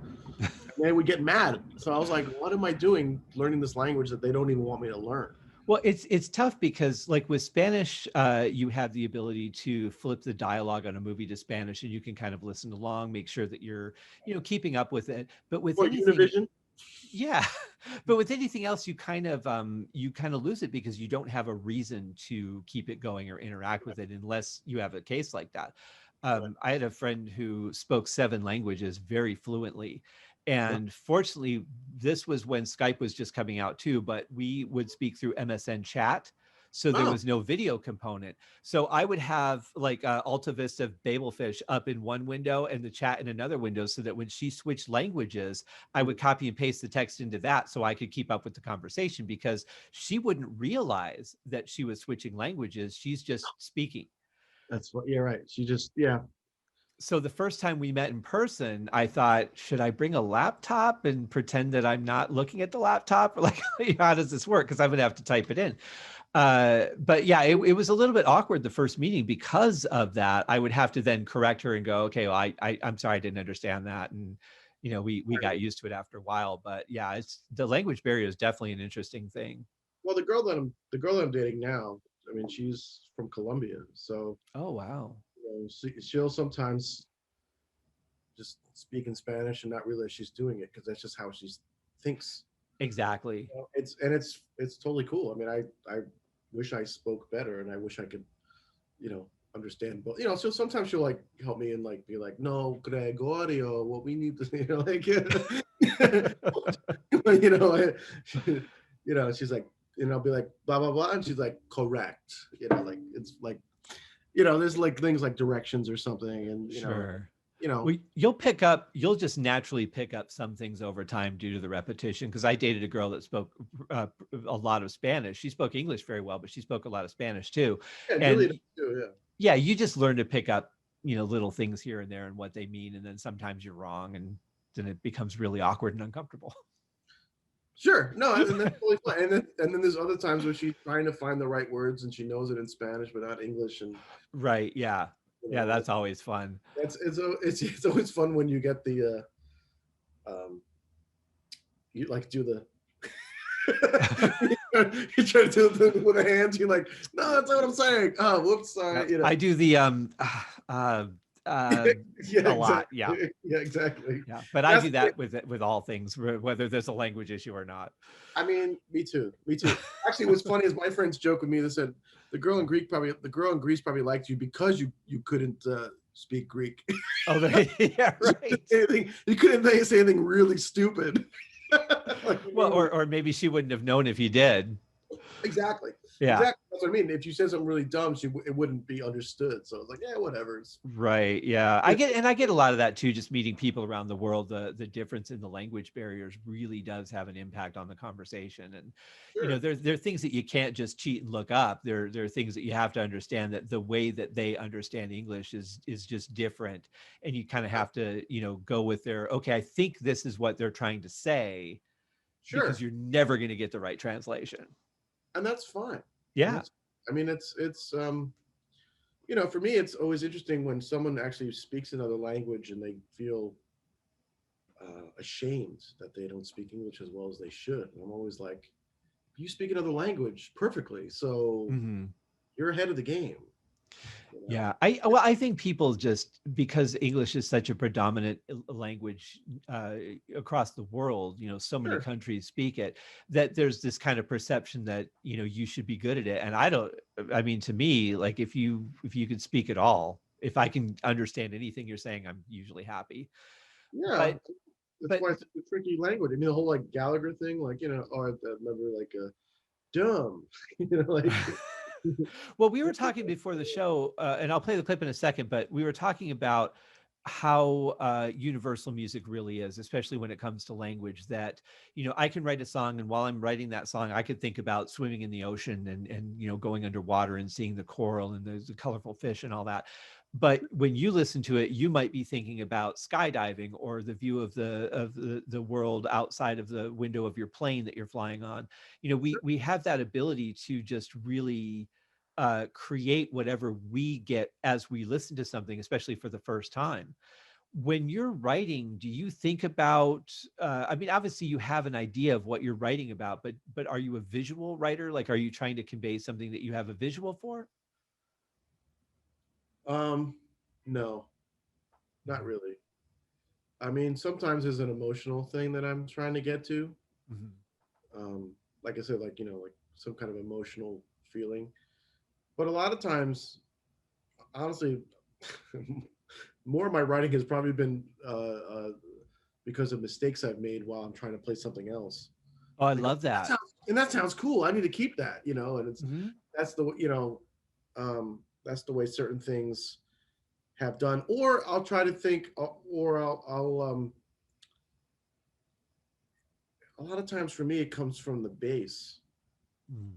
I think from being a drummer, it always comes down to the groove or some kind of interesting chord progression that I stumble upon. Mhm. Like there's that one thing at the end of Quarantine, actually, where it goes,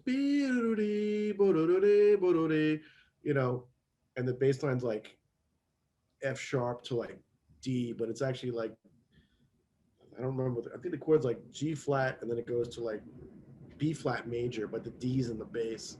You know, just the Mhm. way that like goes from like G flat to the B flat, but the F sharp to the D in the bass gives like a really interesting sort of angular vibe that I'm like, oh, I got to explore that more. Right. How, Yeah. how can I make this? How can I make this musical? Mhm. And Mhm. then I'll try to find a melody that's sort of singable. Because for me, it's cool to be like, it's amazing when guys do that.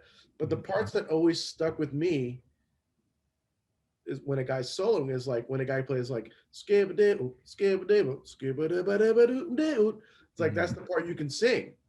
That's the Right. part that Yeah. sticks with you more so than playing 1,000 notes at the same time, because it's picking those right notes that resonate with you. You Yeah, know, I've never been a big fan of the let's cram as many notes into something as I can. I mean, there's a time here and there where it's okay, and I actually enjoy it, but for the most part, it seems like when you do that, you're not playing for the song anymore. You're really just kind of off in your own little world, and it doesn't fit and it doesn't sound right, so it doesn't feel right. But I love those happy mistakes that just create something new. So many times I've been recording something and I'll just play it wrong, and I'm like, well, wait a minute though. right, I actually like that better than what I was really trying to do. right. Well, I would say, the thing about the fast notes is I would say it depends what everybody else is doing. Right. You know, if If if if the section is designed for it and it works, that's one thing. But it's when I'm talking about more when like people are just playing the groove behind it and somebody is just going off, just trying to do as much as they can. You see it more with like flashy rock guitarists than you would in like jazz fusion. But I've heard some sax players do some things, and I'm kind of like, you could dial that back just a wee bit and still be in the song. Drum videos too, to be honest. I mean, a lot of times, especially the whole Insta drummer fad and stuff is like, some guys are like playing a lot of notes, and it's like, it may sound cool, but like, I wouldn't want to hear you do that live. Yeah. Well, but there's some stuff that they do too. Like I used to love watching Terry Bozzio videos. Oh, he's awesome. He is. But as I watch them, the question that I would ask myself is, what can you actually do with what you're doing though? Like, it's amazing what you're playing. I love these things and they sound fantastic, but what can you do with them other than show off in a drum video? Like what could you do musically with some of this stuff? And I honestly couldn't come up with answers for a lot of the stuff I heard him do. Incredibly impressive, but where do you go with it? Well, the thing about Terry Bozzio is a special case because Terry, music that he does is by himself 90% of the time these days. Right. But Terry's such an incredible musician. If he were to play in a band, he would fill that role and just support the band. He's one of those guys that can switch hats like that, because otherwise he wouldn't have played with Zappa. Well, very true. And he was fantastic playing with Zappa and with Missing Persons. Right. So he's like, his drum music is actually kind of an extension of that. Mm-hmm. It's just he's playing by himself, so he can do whatever the hell he wants. Right. As long as if he can think of it, he's going to play it. Exactly. Yeah, and make a video. Because there's a Zappa record with Terry Bozzio live in New York, and he's backing up Michael Brecker, and it's like some of the most incredible comping you've ever heard in your life. Mm-hmm. And it's this thing in 7, like, it's like, and Michael's like, he's like doing all this. Terry Bozzio's just like slamming the hell out of the drum. It's awesome.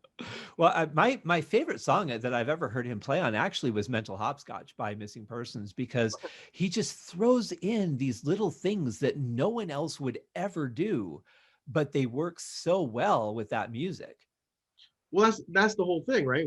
If it's, you got to put in something that's going to create interest, not without taking away from the song. I mean, that's what, I guess, but then, talking about like the Steve Gadd videos, I mean, that's the one thing about Gadd's stuff, is that he creates interest for the listener without getting in the way. Oh, that's well said. Like even with the Chick Corea stuff, he's playing all that brush stuff and the 16ths on the brushes or the hi-hat or whatever, but it never gets in the way. Right. Because he knows how to mix it within the kit.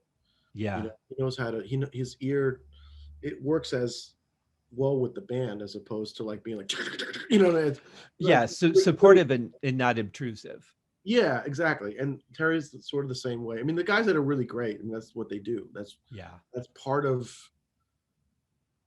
the thing. I mean, that's what I try to do when I'm comping. I'm just trying to give them a little, like you say, question and answer.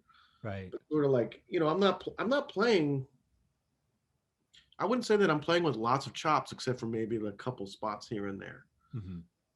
Most of it's really just trying to be dynamic, shape the music in a certain way, and not play the same groove. That was a big thing that Clarence kind of taught me, was like, so we had the rehearsal on Thursday, and then the session was on Sunday.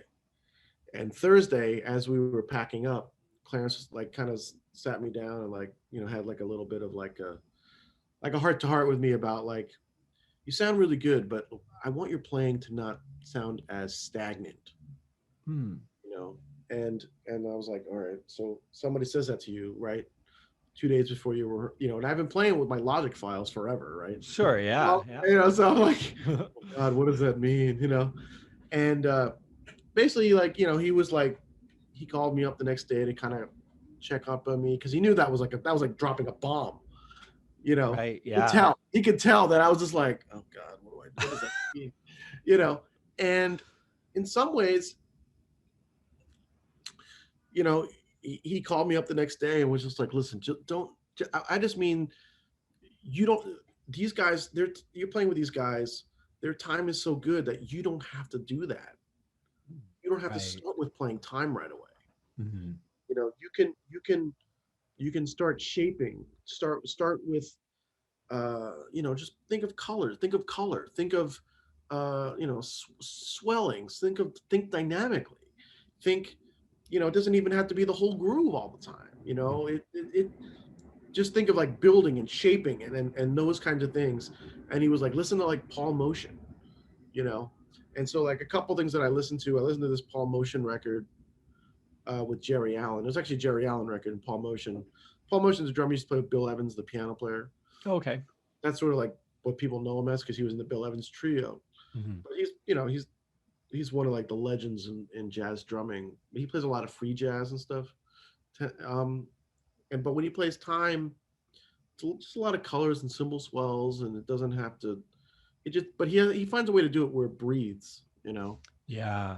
And that's sort of what I kind of understood is like when we do a rehearsal, we do the head, and I go right into playing the groove, Hmm. you know, because that's what I'm hearing guys do on Instagram. So I'm like, oh, this is what I got to do, you know. And he was like, Right.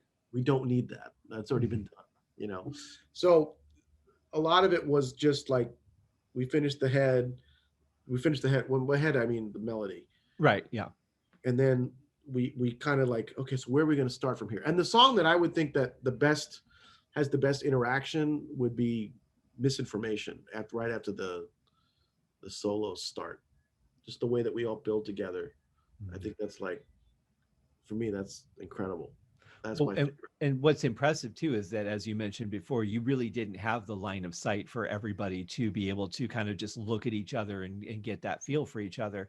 And creating a song that has that kind of cohesiveness uh, under those circumstances, that to me is really amazing, because with this kind of music, with jazz fusion, like, you need to be able to see each other, feel each other, know where it's going, and know when to change. And without that line of sight, that's a tough uphill battle, really. True, but I think we all used our ears enough that Mhm. we just let the music do what it was going to do, you know, Yeah. without, you know, sometimes, you know, it might be a couple things where I'm forcing something or, you know, maybe not forcing something, but like I'm maybe if somebody says something, I play the exact same thing back to them. Mhm. Maybe that happened a little bit too much because of, Mm. you know, but that's also not playing with anybody for a while, That's true. you know, That's true. like, And you're playing your own stuff. You've got so much to focus on while you're trying to record that, especially for your first album. yeah. Um, And the thing is, I think if it was like problematic, Clarence would have said something, oh, you for know. sure. Yeah. He doesn't seem like he's holding back on you at all, which is what you need in a producer, to be honest. Actually, it's funny. It's the opposite. Yeah, it was when we did the first take of Bli-Fi, which is the second song on the record. Mhm. It's really an Afro-Cuban groove in five. Mm. So I don't know if do you want to play that a little bit? Yeah. Just start from like, I don't know, like a minute in, I guess, just so you can kind of get the vibe. But it's Africa, you know, Afro-Cuban 6/8 is normally in four, but I did Mhm. a version of it in five, and it's a blues. But we kept doing it, and we did a take of it, and like it was the first thing that we did in the morning because it was sort of like, oh, let's do it like something that's kind of easy, we can all Mhm. kind of get comfortable doing, chill out, you know, and kind of relax before we start doing some of the harder tunes. That was part of Mhm. the thing that was interesting was like learning, like you talk about, oh, that was one of your first questions. What do you learn? You learn like how to pace the stuff, Right. you Yeah. know, like the set order that we did that morning was like we did like Bli-Fi, then we did Rush Hours second, and then we did the Quarantine song because it was sort of like a breather, Mhm. and then we did Rosetta Stone, which is the hardest one probably. Mhm. So those are the first four that we did. So it was like easy, hard, sort of easy, hard, very difficult, right? Right. And Yeah. then we did like one or two more songs, and then we had lunch, and then we Mhm. came back and we finished the second half of the day. You know, so that was like the pacing of the record, of Right. the recording session. So we did the very first thing was Bli-Fi, and what we're using, I think, is the second or third take of the of of um of what we did because the first take I was just sort of playing, sort of getting a feel, And then Clarence just came in and they were like, African, make it more African, more. And I mean, I might even be overplaying on it, but it does sound pretty cool. It does, yeah. But I mean, be glad that you're not an actor, because the direction you might be getting would be, okay, you're really being yellow right now, and we need you to be more purple. And you're just like, what the fuck is purple? Like, what, Right. you know? So at least they're like with music, you have tangible things that you can give directions to. Sometimes they still don't make sense though. Sure. But let's check out a little bit of it. Sure.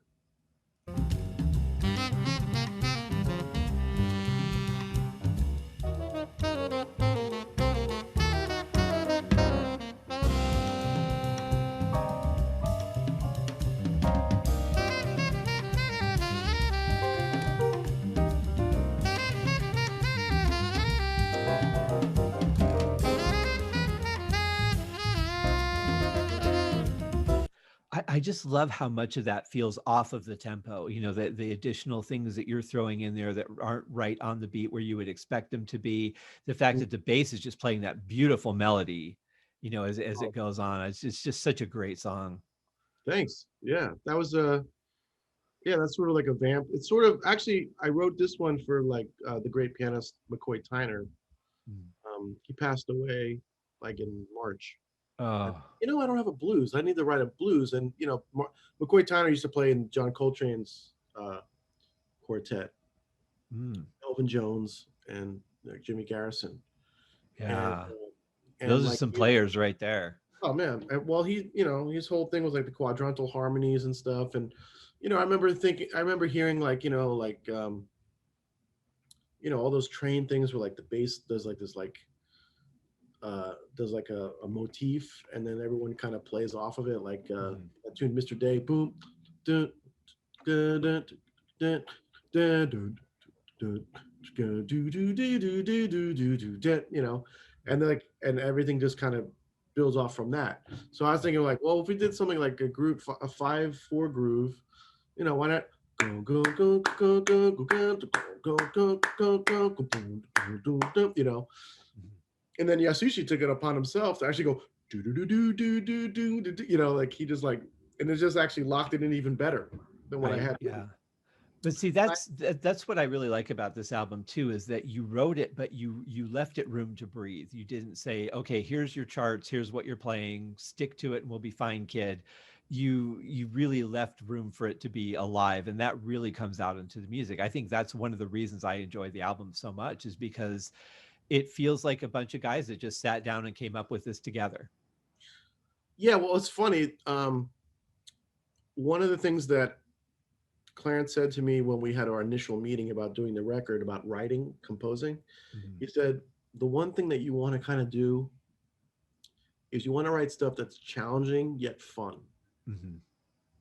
So like each song has like one or two spots that's it might be a little difficult, but it's, at the end of the day, the changes are, you know, it's a blues. At the end of the day, you're playing a blues. Right. But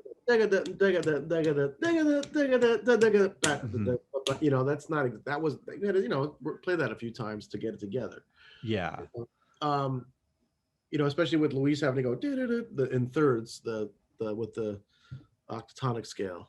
You know, but at the end of the day, you know, like those guys are such pros. They've seen everything at this point. Oh, so sure. Yeah. You know, but he was saying that like the magic happens when it's challenging and fun, because the challenge is like, you know, you're scratching that itch, but it's fun because once you start playing, it's like, oh, this is cool. You know, we could just listen to each other, and you know, you don't have to, you know, we can get out of the music. Right. Instead of reading like this, you know, we can kind of just listen to each other. And I think that's what the big thing is with the record. And for me, like, you know, there's parts of it that are tricky and stuff, but there's parts of it that's like, you know, there's a couple of magical moments, I think. For sure. For myself, that when we're having the conversation, it's like, wow, we played that together. How did we do that?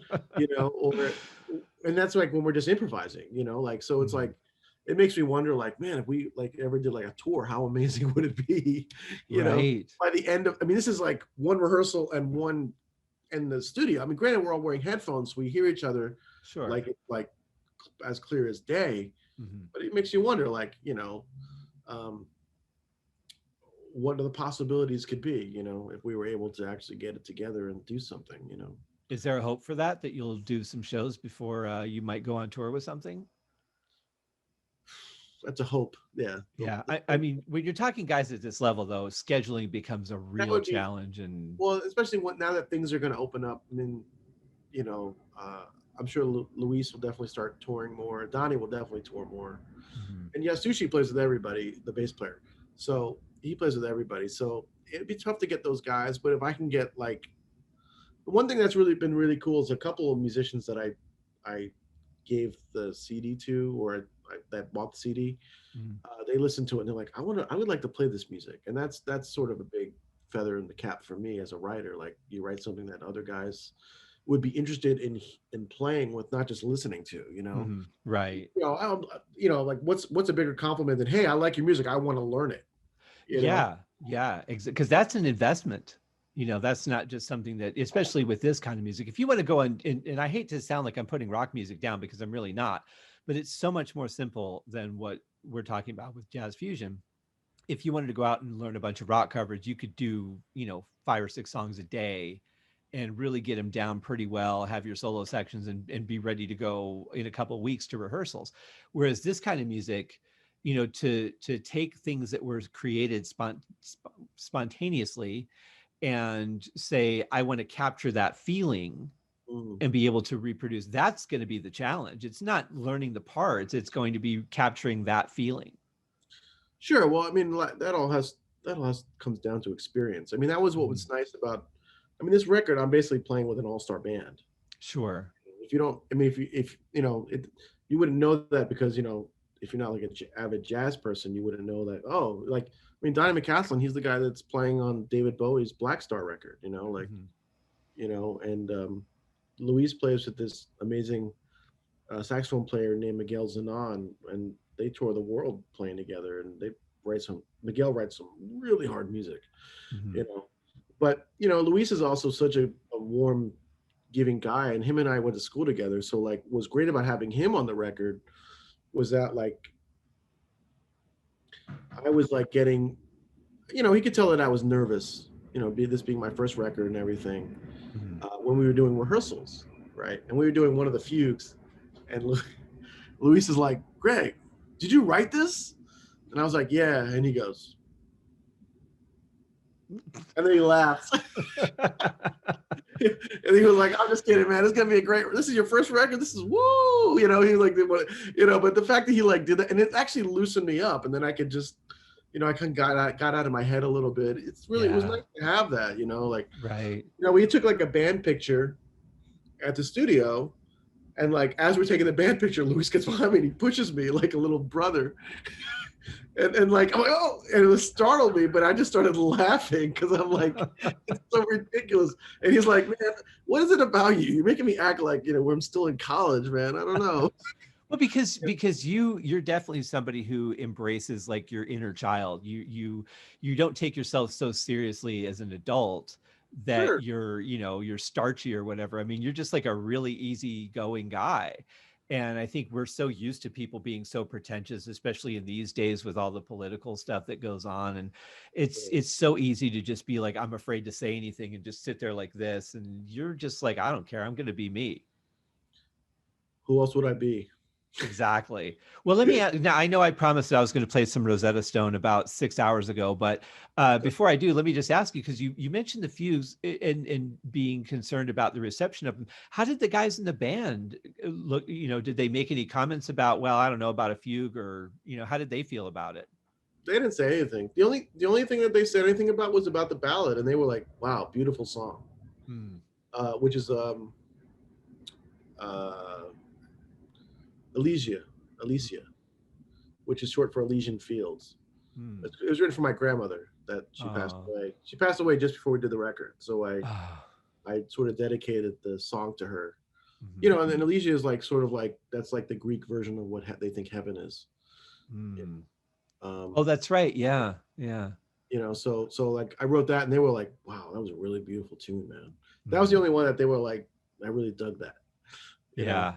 But I think the fact that like Donnie wrote me that email and was like, "This is really good," Yeah, that's and I, huge. and I think actually a friend of mine, this guy Jeb Patton, who's a great piano player, he used to play with Jimmy Heath. Now he plays with Charles McPherson and people like that. He was like, the Fugues are cool. They're like a modern version of what the modern jazz quartet did, you know, 25 years ago. Mhm. Modern jazz quartet was like Milt Jackson, I think Hank Jones, and they would like play like find a way to like play Bach as a quartet, where Mhm. they do different things like that, and they just call it modern jazz quartet, and it was a band, and they would sort of explore some of the classical elements. I mean, now, especially actually, a lot of stuff now in modern jazz is basically classical music. It's just not considered classical music. Right. You Well, know, it's got such a different feel to it that you don't necessarily equate it with the two things. It's like you don't right. necessarily hear a heavy metal band and think, "Wow, they're really bluesy." It's there, Well, it's but funny. I listen to Ingve and I go, that's straight up Bach. well, yeah, that's very obvious though with him. I mean, he studies so much Bach Right. that I mean, he there's all those really incorporates arpeggios. I'm it. like, that's like Bach 1,000%. Right. Yeah. Yeah, I back and forth with him. He's one of those guitarists where I feel like some of the stuff he writes just really resonates with me, and some of the stuff I hear from him, I'm just like, that's the kind of stuff that is so beyond the rest of the song that it loses me. And it's really, I mean, it's he's not doing anything wrong. It really comes down to personal taste, but Right. I feel like sometimes people play flashy because they can Right. and not because it suits the song. And I'm more of a song person. Like I think things should be within the context of the song, and they should make Sure. sense within that That element. was that was sort of my goal with this. I mean, Mhm. I didn't necessarily want to make a record for musicians to like. Right. I Mhm. just wanted to make a record that was with good music, and if I felt that the music was good enough, then people would like it. Because like, yeah, it would be cool if like more music, if a lot of musicians like really dug the record, but sometimes you go to a gig and it's like, you listen to like a math experiment or something, and it's like, well, who was this written for? You Right. know, Yeah. where's the connection? I don't, I Mhm. can't connect with this at all. Well, Where like, I mean, and I think that's why people like vocal records so much, because they connect with the words, they connect with the story, they connect with whatever. I mean, and usually 90% of the time, a vocalist is going to have a banter with the audience as well, so right. you feel connected to the audience, as opposed to like these guys that like they'll do a gig and they won't talk to you and they just like count the next tune, and like it's like you're the as an audience member, you're an afterthought. Yeah. What's the deal with that? Right. You know, It's very antiseptic, you're just going in and like, we know that you're watching, great. We're here to just do our thing. And it doesn't feel comfortable as an audience member to have that. At least the band should be looking at the audience. They should be connecting with the first, three or four rows, and making a statement that, hey, we appreciate that you guys are here to see us play. That makes a big difference to me. I've been to shows where the band could care less, and I've been to shows where they're like, wow, would you stop looking at us and just play a song, please? It's they almost take too much time in between songs to well, talk. you gotta find that fine line for whatever it Yeah, is. But like a little banter or making a joke or whatever. I mean, that like I said, it's entertainment at the end of the day. yeah. It's you don't have to be like Ronnie Dangerfield and tell 1,000 jokes, but you can at least acknowledge that there's other people in the room. Exactly. Yeah. You Well, I know? mean, I've been to shows where they don't even acknowledge the other band members. Those are the worst. I mean, if you want to ignore me, that's fine. But when you guys don't even look like you're enjoying what you're doing, how am I supposed to? Right. I mean, I don't, it doesn't have to be like smiles and goofy and all that kind of stuff, but it has, at least look at each other or or just say, hey, welcome to the show or anything, Yeah. you I mean, know. even if the bass player goes up to the guitarist and says, I'm going to kill you after this show, I don't know what he's saying. I just see that they're interacting. Right. You're just like, wow, wonder what they're saying up there. Right. Yeah. You're not getting the reaction I would expect, but well, before we wrap up, I do want to play a little bit of Rosetta Stone. Any particular starting point for this one? As I just start playing the beginning. Well, that was number 5. And that was number 2 actually. Yeah, I mean, just Oh, wait a minute. talk about the 9. We talked about the 9. I would actually say play two things: play Rosetta Stone, and then play part of Misinformation. Well, that was my song 11 from when I ripped the CD. So Oh, was it? I wonder if it ripped it wrong. Let's see. Oh, that's number two. Okay, for number 2. Oh, this is interesting then. Maybe that one didn't rip right. Oh. Hmm. Okay, well then you know what? Buy the album. Well, I'm curious Let's what order you have. Well, I thought everything else was in order, but remember I had to oh, I think these are the ones I tried to rip off the CD. So I do have Misinformation though. Let's play a little bit of that. And where Yeah, do you want to start on that one? from like, I don't know, 2 or 3 minutes in, I guess. All right, you can do that. This is sort of like the Radiohead-ish kind of tune. Oh yeah, that's right. It's sort of like everything in its right place, but in seven. Mhm. Which is always interesting. Well, for me, I felt this was the last one that we did in the during the day, and we were just kind of going for it. Mhm. And I thought there were some really great moments in this one. We actually did a version of where we rushed. We were so went for it so much that we rushed so bad that like Clarence was like, Mark Juliana rushes too. Oh man. Well, see, and that's the thing too, because It was when you like my get to hero. that point, you're like, all right, let's just knock one more out. But you don't want to not put 100% into it, but you kind of don't really have 100% left until you start playing, and then you get into it, and you're like, all right, I found the gear. Like Oh yeah, we could totally do this. what's funny was that like, um, yeah, so like that last take, it was like a controlled aggression. Mhm. If that makes any sense, because we're speeding up. I gotta pull back a little bit, but there was a little bit of that, but so like, but what actually ended up happening was we kind of took a pause each at the end of each. We would do this for the solos, Mhm. See, So and that's it's so not only important where you place the song on the album so that everything sounds like it flows in a good order, but also the way that you record will have a big impact. If you'd have recorded this song second instead of at the end of the day, it would have had a different feel to it. oh, absolutely, and also by that time, the night before I hadn't had any sleep. So there was a lot of things about this record that were like really interesting because of it was my first record. Mhm. I was stressing out the night before because it wasn't so much can I play my music, but it was, am I going to overplay? Am I going to underplay? Are the guys going to enjoy this record? You Mhm. know, like, you know, I haven't played with anybody since, 2000 and like over a year now, pretty much, at that point when we did the record, Mhm. um, because I had done shows, but I hadn't played jazz in like in a year at that point.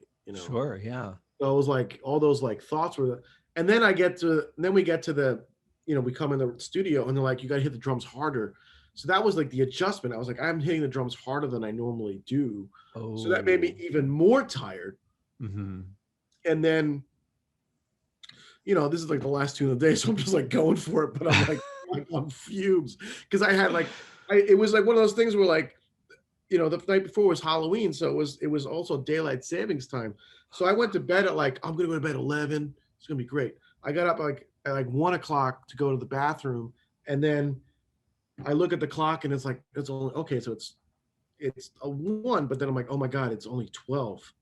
So then like it was that thing of like I tried to go to bed, and the more I started tossing and turning, and then I couldn't. I got to the point where I couldn't shut my mind off. Mhm. You Yep. start like, oh God, don't mess up that figure. Okay.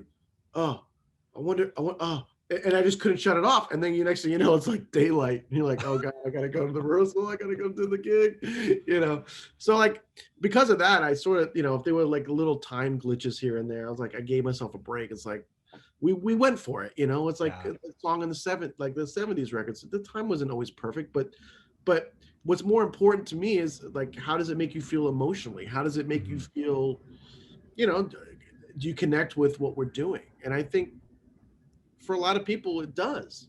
It did. Mhm. Or, for people that have heard the music so far, Right. they've only been like really enjoying what we accomplished. So I'm hopeful that, when this comes out, that people will really enjoy it. Like talk about entertainment. The great Art Blakey used to say, "If you like what you heard, tell your friends. If you didn't, Right. Yeah. Share if, it. if you don't like it, tell your enemies." Well, that's one other thing I kind of wanted to say too, is that especially for independent artists like yourself, I mean, yes, you have a record label, but you're really, you're just emerging with your first album. Sure. And for people that are listening, if you check it out, if you like it, or even if you don't like it, but you think someone else will, share it for the love of God. Mm. It takes like 2 seconds to hit the share button, and you don't even have to say anything. If you want to give commentary and say, hey, this is some jazz fusion you might want to check out or something, that's great. But Yeah. at least share it, hit that button, and let people know that it's out there, because that's how in this world of, we live in a sea of art right now. There's so much being produced that it's really hard to cut through all of that, and it doesn't have anything to do with whether a project is good or bad, which is just the recipient's opinion anyway. But it has to do with cutting through all that and getting to a point where it's in front of people to give it a chance. And it's so hard to do that when we just live in a world that's just buried in so many people putting things out. So for you guys that are listening to the show, for the love of God, please at least share and let people know it's out there, and give them a chance to check it out, because independent Or artists, we need that to grow. if you have the time, please write an iTunes review Yes. or Spotify, Yeah. or whatever, because that's how you get on those playlists.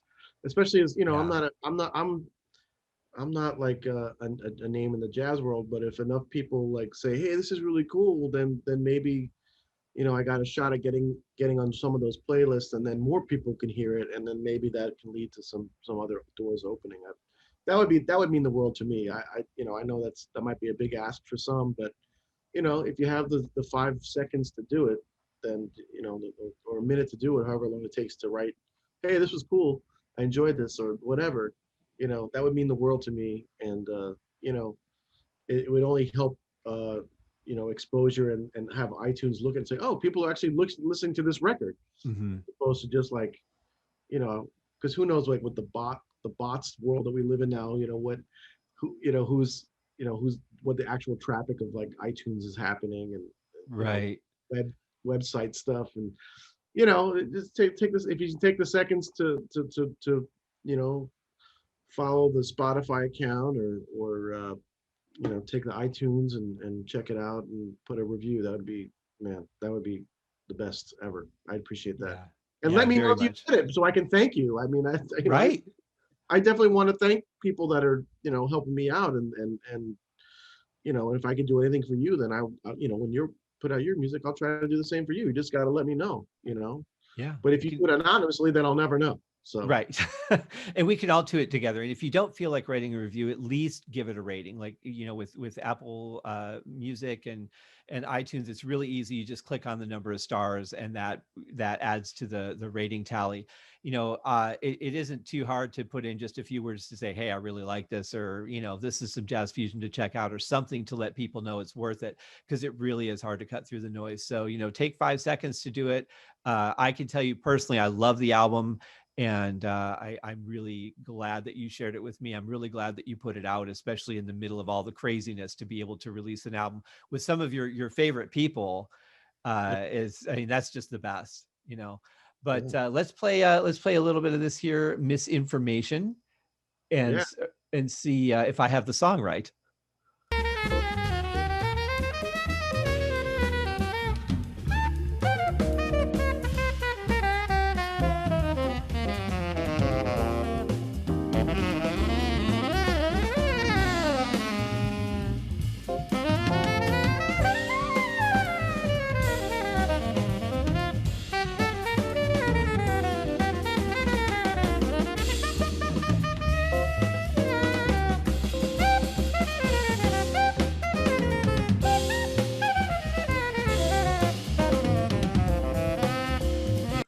Well, there's a couple of things that I want to point out that really stand out to me. And first of all, that's just some killer sax playing right there. Oh yeah. But I love the incorporation of the toms that you're putting in there here and there. It really just keeps that groove interesting for me. I think a lot of drummers, you hear it more in fusion, but a lot of drummers just tend to be so snare oriented that's really all they focus on. But I like this because it really gives it some flavor. What gets me on this is the Rhodes, because it almost feels like they're just hitting notes at random. Just, I'm going to hang a note here, I'm going to hang a note there. It doesn't feel planned at all, but it sounds like just so brilliant. It works with that so lovely. It just fills a space that you didn't really know needed to be filled. Well, the nice thing about the Rhodes is it's like it's very transparent. Mm-hmm. So it gives like a different element altogether, uh, just to the song. And then like, even though Donnie and I are playing very busy at that section, it doesn't feel bogged down or anything because we're having a conversation. The Rhodes is doing its thing, but it's so transparent that it doesn't. We're not getting in the way of it. Right. Yeah, exactly. It just kind of says, hey, I found an open spot. I'm just going to play a little bit. And Luis is also, I mean, he's an incredible at comping. If you know what comping is accompanying, short for accompanying. Mm-hmm. And Luis is a master of that, and he's got an amazing touch on the Rhodes. I mean, if you listen to track 3, he plays the song Quarantine incredibly beautiful. It's just like almost like legato, sort of another one that sort of has like almost a classical vibe, but it's in 7. Mm-hmm. But it actually, but it has more of a jazz feel because of it's on Rhodes. Another big influence on me was this record called Dave Douglas, The Infinite, Mm-hmm. which is, the band is like Dave Douglas and Clarence Penn on drums. That's one of the records that Clarence is on. Mm-hmm. James Genus is on bass, who's the bass player for SNL. And then this guy Yuri Kane's on Rhodes and Dave Douglas is on trumpet. And this is the way that they have this, they interact off each other. And there's a saxophone player, I can't remember. It might be Donnie that on the record, or it might be this guy Chris Speed. I can't remember who's the saxophone player on the Infinite record. But there's all this amazing interplay that they have, because it's sort of like the sections where it's like really like through composed, and then they'll have a section where it's like really open. Mm-hmm. And they're just having like, that's sort of the vibe that I was going for with this tune, is just have like this really conversational thing in 7, but you could tell that like in that the clip that you just played, I mean, we're really building up to something. Mm-hmm. And then what happens is that just before you right after you cut off, we kind of take a pause and the keyboard does their solo. Mm-hmm. We kind of like start back to from ground zero, just like give a little color for him. And that's the kind of thing that Clarence said, like with the stagnant playing, that I really, when I listen to this record, I go, yeah, okay, I think we did that. We built together, we shaped it together as a band, not just me going, no, we're going to stop. We all kind of just did it together naturally, because that's just how it, when we started. But, also this is the last tune of the day. So by that point, we sort of gotten the vibe for what, okay, this is what we sort of could feel each other out better. The first, I mean, I feel like the whole record's pretty strong, but I just mean like,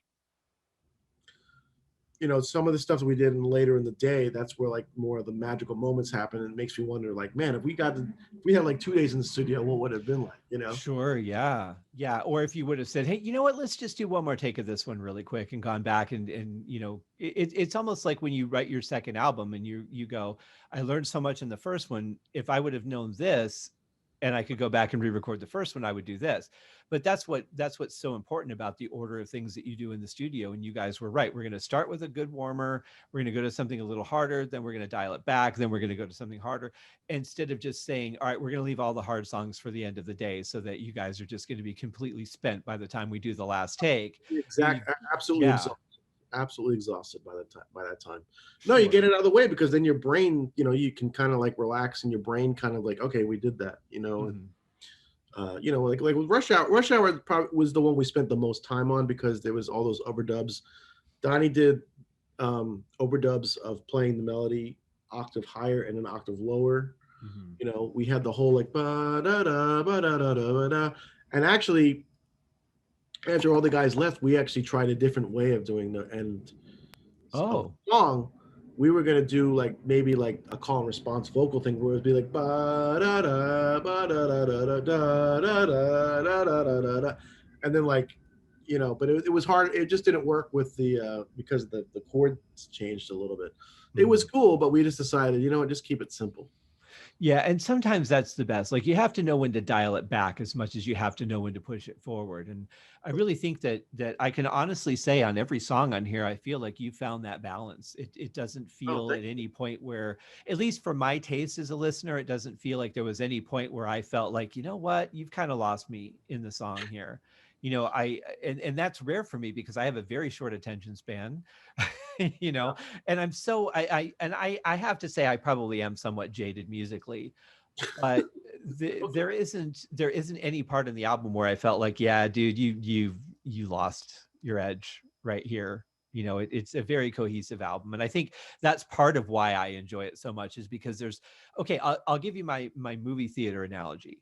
So if I'm Okay. sitting in a movie theater and all of a sudden I'm watching a movie and all of a sudden I'm like, whoa, I'm not at home. There's a screen. I can see the edges of the screen. It's not something I'm so immersed in that I've lost my identity of where I physically am. When I come out of that, that's because either they've intentionally given you a break before something's about to happen, or there was some continuity thing or something that caused me to jump out of it. There Okay. was no point from the first time I heard this album to the last time I've listened to it, which has been more than once, uh, not not a single point where I could see the edges of the screen, you know, where I came out of it and went, whoa, what Yeah. just happened? You know, I mean, there were parts where I went, wow, what did they just do there? But that was with like an enthusiasm, Right. not a, oh God, they just did something I didn't like. That never happened. And that's pretty rare. Yeah, and especially with, um, with jazz, it can be very, depending on who you're playing with, it can be sort of self-serving at Mhm. times. Sure. Um, I mean, any music, honestly, but I mean, musical theater could be vocally, Oh yeah. you know, um, depending on what they're doing and what they're singing, Mhm. But I mean, or like Insta drumming, the Instagram drumming. It's like, okay, you got a lot of chops, but like, I don't know why you drive a band, like. Right, yeah. Well, and the hope is that they wouldn't play in a band the way that they're doing those videos, because if they would, they're probably not going to get the gig. You never know. You never Yeah. know. It's. I mean, some guys can do it. They know how to like max, do the hats, and like the thing is that like people, the more that stuff exists, the more that like that becomes the norm. Mhm. I mean, I see people starting to do that all the time now because people don't. There's also like there's a little bit of like when guys that were a little bit older than me, my age or even older, the guys that were like kind of like the older cats that would hire you and kind of kick your ass, Mhm. those guys are gone now. Yeah, that's It true. used to be like you go on the road and you learned by playing in a big band every night, or you learned by playing with a famous guy as a sideman, and the guy would like kind of talk to you at the gig and be like, I don't think you should do that anymore, or, Mhm. or try something. Don't do that. You can do something. You can try something different, but just don't do that. Right. Like there's like none of that stuff anymore. Those guys are all gone, or they're Mhm. they're about to be gone. Because there's a little bit of that like. So like nobody's telling you not to do stuff, so of course you're going to keep doing it. And if Sure. you have, a lot of times if you have the chops, you're going to like, you know. But the trick is that like, that stuff gets for me after like 10 seconds, I get bored of it myself, unless it's like Right. unbelievable, Mhm. really unbelievable. Like it's only a couple guys that can really do that, keep my attention. And it's usually because of something else, something they do that's unique about what they're doing with those chops. Yeah, that makes sense. It's not about just playing the drums fast and going because a lot of guys can do that. Right. But like somehow they do something with like they'll do a thing and they'll do like Scott with like a buzz roll or something, like with like using like a singles buzz, like or like some kind of like cymbal or some sound that like kind of keeps you engaged. Mm-hmm. You know, and my friend Jessica, she's kind of said that about my drumming on this record. She said the thing that's interesting about your drumming is that like, yeah, you are playing at times, you are playing a lot, but it always keeps you engaged. It Yeah. never it never it never takes you out of the thing, which is why when you say that, I'm like, wow, that's perfect. I appreciate that a lot. Mm-hmm. It never, it never feels like it's out of character. You're never jumping the shark. Right. Yeah. Yeah. That's exactly it. You're never coming out of that and going, yeah, this is over now. You just Yeah, did something that ruined it. No, except when it's except the end of she's the got a record. good assessment. Yeah, and for me, actually, if you time the whole record's like 59 minutes, and so it's like I feel like it leaves you wanting more, actually. Mm-hmm. As opposed to Yeah. being like two more songs, like, all right, we got it. Yeah, I kind of did feel that way. Like I was glad that I had gotten through the album without feeling any, trepidation or anything that I was like, yeah, how am I going to tell him I didn't like that? But then when I realized that was it, like I got through all the tracks, I'm like, but I kind of wanted more. Right. It was funny. Like I actually played the record for a friend of mine. I went to his house, and he was like, we could play it on Bluetooth. I'm like, sure. So we played it on a Bluetooth, and like we listened to like, uh, some songs, and then I was like, I gotta go to the bathroom. And by the way, that's half the record. It was like we were sitting there for like maybe 25 minutes, 30 minutes. Right. Yeah. Well, I'm really excited that this is finally coming out today. Obviously I've been listening to it for a while, so I'm glad that the world is now going to get it and have it in their hands. And I'm sure that everybody, whether you're a jazz fusion fan or not, you can find something in a groove that you'll like on this album because it's very universal to me. Well, one another part of it that's just because I wanted to make it accessible for people is I have the vocal tune on there too that we didn't talk about. That's true. The Time to Move On. I actually wrote that song when I was in college. Oh, wow. And initially, it was about moving on from someone. Sure. And as I got older, I realized that it's not necessarily about moving on from someone as much as like moving on from a situation that you want to move. It's just you just want to move to a better situation. Not necessarily, it could be a person, it could be a thing, it could be a city, and so like when Chelsea Forgini wrote the lyrics, I did the like the pre-chorus and chorus, so it's time to move on with our lives, perhaps you're not my destiny, it's like very Stevie Wonder, Mhm. what I wrote, but she did all like the verses, because Okay. I couldn't figure out what to say. So she wrote Mhm. all the verses. And part of it is like, I was told her, because initially she had like this kind of a dark vibe on it, and I was like, actually, we think of it like you're in a town and you're going to move on to the next, you just arrived in a town and you just moved on from this last place. And now it's like you have all the city that you can explore at your fingertips. Mhm. And then Yeah. eventually you on a tour, you do that, you exhaust all those options, and then you got to move on to the next city. Think of it as Right. more as a positive than a negative. Mhm. Like, it doesn't have to be like somebody hurt you, I got to move on from this. It could be like, or it could be I outgrown this situation. You, Right. Yeah. so I was thinking like verse one could be like about a person, but verse two is about just moving on in general in life. Mhm. You're growing as a person, and I mean, it's a lot of times when people get divorced, it's not because they're bad people, but because they outgrow each other, or they Sure. different things in life. So, it's not necessarily a bad thing. Some people celebrate their divorce. Oh, absolutely. They do. Yeah. Well, I that's a great story. I love that. I'm just excited that this album's getting out there. I wish you the best of success, my friend. It has been Thank you. such a pleasure having you on the show. Thank you so much. And thank you for, taking the time to believe in yourself and put this music out there because I think a lot of people are going to enjoy it. Well, thanks for listening. Thanks for thanks for having me on and hanging out with me for a few hours. And man, it's Yeah. great to catch up. For sure. Well, I look forward to when you're on your next tour. Maybe you'll be, doing your own tour and coming out to Vegas because we've only met one time. Right. Yeah. It'll be nice to hang out again. Yeah, and who knows? Maybe I'll be working on my next record by that point.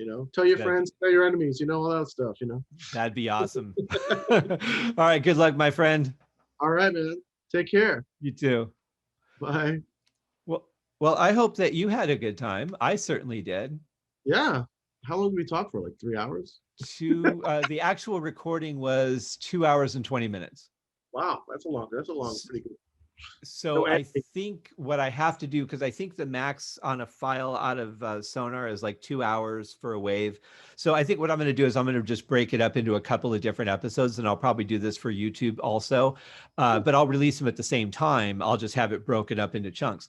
What I found with One the part, Uriah Heep, what's that? part one, part two. Yeah.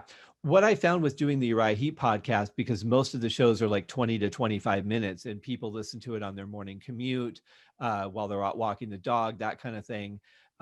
If I have a long episode, like when I have a guest on that show, the episode might be an hour. So I'll break it into, 2 or 3 different episodes, because that way they can stagger when they listen to it. If they Yeah, of normally only spend 25 minutes a day on their morning commute, well, then they can listen to part 2 on their way home, kind of thing. course. If you just keep it as one big file, people tend to not want to take it on at all, Right. or B, they'll get engaged and then they'll just stop at some point. They'll be like, well, I'm out of time, and then they'll never go back to it. So I found it actually makes a really big difference in the listenership to do it that way. Sure. Yeah. Yeah. Dude, I'm seriously though, I'm really excited for you. Everything I said on the show, I absolutely meant that. I'm not saying this because we're friends, because I have no problem saying things I don't like, but I love this album from beginning to end. There's nothing on here that I would say you should have changed. Right. Oh no. Well, thank you. Yeah. The big thing for me was that, like, it's funny for me. The test was myself, because Mhm. I've been listening to it since November 1st or 2nd or whatever the hell we did it, Right. and I still don't hate it. Well, that's the amazing thing. But I think part of it too, for me, is that I get tired of it because I write it, I record it, I mix it, I master it. Like there is no one else involved Right. in Right. all of that. So to be able to just kind of like say, okay, we're going to use these takes, you make that happen and send it to me. Like you get an advantage of not overplaying all of that stuff, which is pretty awesome. Sure. Well, I just mean, like, but I have been listening to it for 6 months. Oh, sure. Yeah. But you're Listen, right. The fact that you're not sick of it by now is pretty awesome. I even listened to part of it today just to, like, refresh, like, oh yeah, what do we want to talk about here? And Mhm. I listen to it on the subway sometimes. It's a really good traveling record, I feel. Oh, for sure. Like, Yeah. if you're driving around town or whatever, and you're like, kind of get you like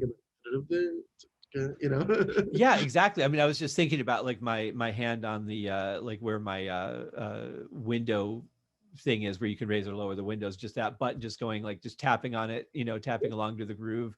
Of course, that's my bad shoulder, so that's probably not going to happen right now. But it's then after heels. yeah, well, it better. Um, but that's the thing, is it's just got, the whole thing has a great groove to it. Every song stands out. Nothing really feels like filler. It's just from start to finish. I really think it's a great album. And like I said, if there was something I didn't like, I would just say, well, this isn't my taste. But It, there's yeah. nothing. I got nothing. Well, what's funny is that I wrote the initially Clarence wanted me to do like prelude, have like a prelude and then have the main tunes, and I ended up writing so much other stuff that I was like, I don't know if I can do the preludes. But the two vocalist tune, one is a prelude to the other song. Right. And it's funny because it's like, that's sort of, for me, that's the filler song. Mm. But it wasn't I just wanted to give the vocalist something to do. It wasn't I just didn't want to come to the session and just do one song. So Right. but it's funny because that ended up being my uncle's favorite song. It has like a Chopin kind of like that piano thing. Mhm. But with like a haunting melody, and that's like the one that my uncle's like, oh, I listen to that every day. I love it. Oh, that's fantastic. I love it. Like, Well, I'm like, I'm definitely excited for you. Send me any of those other links, the link to the record company or whatever you want me to have yeah, in the show notes. But yeah, I mean, I hope it helps. I hope that yeah, yeah, my people website. really, what's that? You have my website up there? Not on me right now, but I think yeah, I have it in the file. Okay, cool. Um, but yeah, dude, it's just it's such a great album. I really can't wait to see what you do next, and I really hope that you do another one. Oh, that you and my parents both. I just want to get a job first. My parents like, wait, you're starting to write the next one? I'm like, I would love to, but I need to, I need to get, if I get a tour, then I can do another one. Right. Yeah. Yeah. Yeah. Well, the nice thing is that the record company didn't front the finance cost for the studio. Normally like they would do that and then you'd have to pay that back out of the sales and everything. And fortunately, you don't have that cost hanging over your head anymore. No, I just had to pay for the production, the artwork, Mhm. the 1,000 CDs, the artwork, and Right. the promotions, the promotional stuff. Mhm. So like, I paid for 1,000 CDs, but like 350 of them went to like radio stations Yeah. and like reviewers and stuff. So I mean, at the end of the day, Clarence was like, people are going to hear your record, and hopefully people will remember your name. Exactly. That's all you can ask for at this point. I don't know what else to do. Yeah. Well, like I said, there's a lot of noise to cut through and but you're in a place where it's very specific. There are places that are geared towards this kind of thing and not just general music or pop music or whatever. So I think that you have a good chance of being heard, especially with the names that you have on it. And then you becoming associated with those names. They're like, oh yeah, they played on that Greg Germann record. And they're like, well, who's Greg Germann? And Right. then they're going to, and then you gain fans through those people and all that. So I think you got a good chance. There is a certain element of luck to all of this, but I think that you've done what you can to set yourself up for success. That's for sure. Yeah. Well, that's all you can do. All you can Yeah. do is, and then, one thing, when things calm down, I could contact Clarence and say, who are people that I should actually send the record to? Yeah. Yeah, for sure. Like there might be artists that are like, oh man, I think, like maybe like, someone that's a really great writer would really appreciate the record more so than just like some other drummer. Right. Yeah. And I mean, trying to get on some jazz oriented blogs or, interviews, magazines, that kind of thing would always be helpful. Right. And any exposure you can get is only going to help. 1,000%. That's why I did the promo video today. If you want to share my promo video, you can do that. Oh yeah. Yeah. I'll do that too. Yeah, for sure. But, dude, it's been great catching up with you, man. And, I'm just, my fingers are so crossed for you. I really hope something happens. Well, I'll keep you posted, So that's all you can please do. do. You can do is wait for things to release and then see what happens. Exactly. Yeah. Once it's the world's, then it's the world's to deal with. So far, it's been pretty positive. So that's all you can hope for. There you go. All right. You take care, buddy. You too, man. Be well. Talk to you soon. I hope so. Cheers. Bye-bye. Bye. Got it? Somewhere in here. Oh, there it is.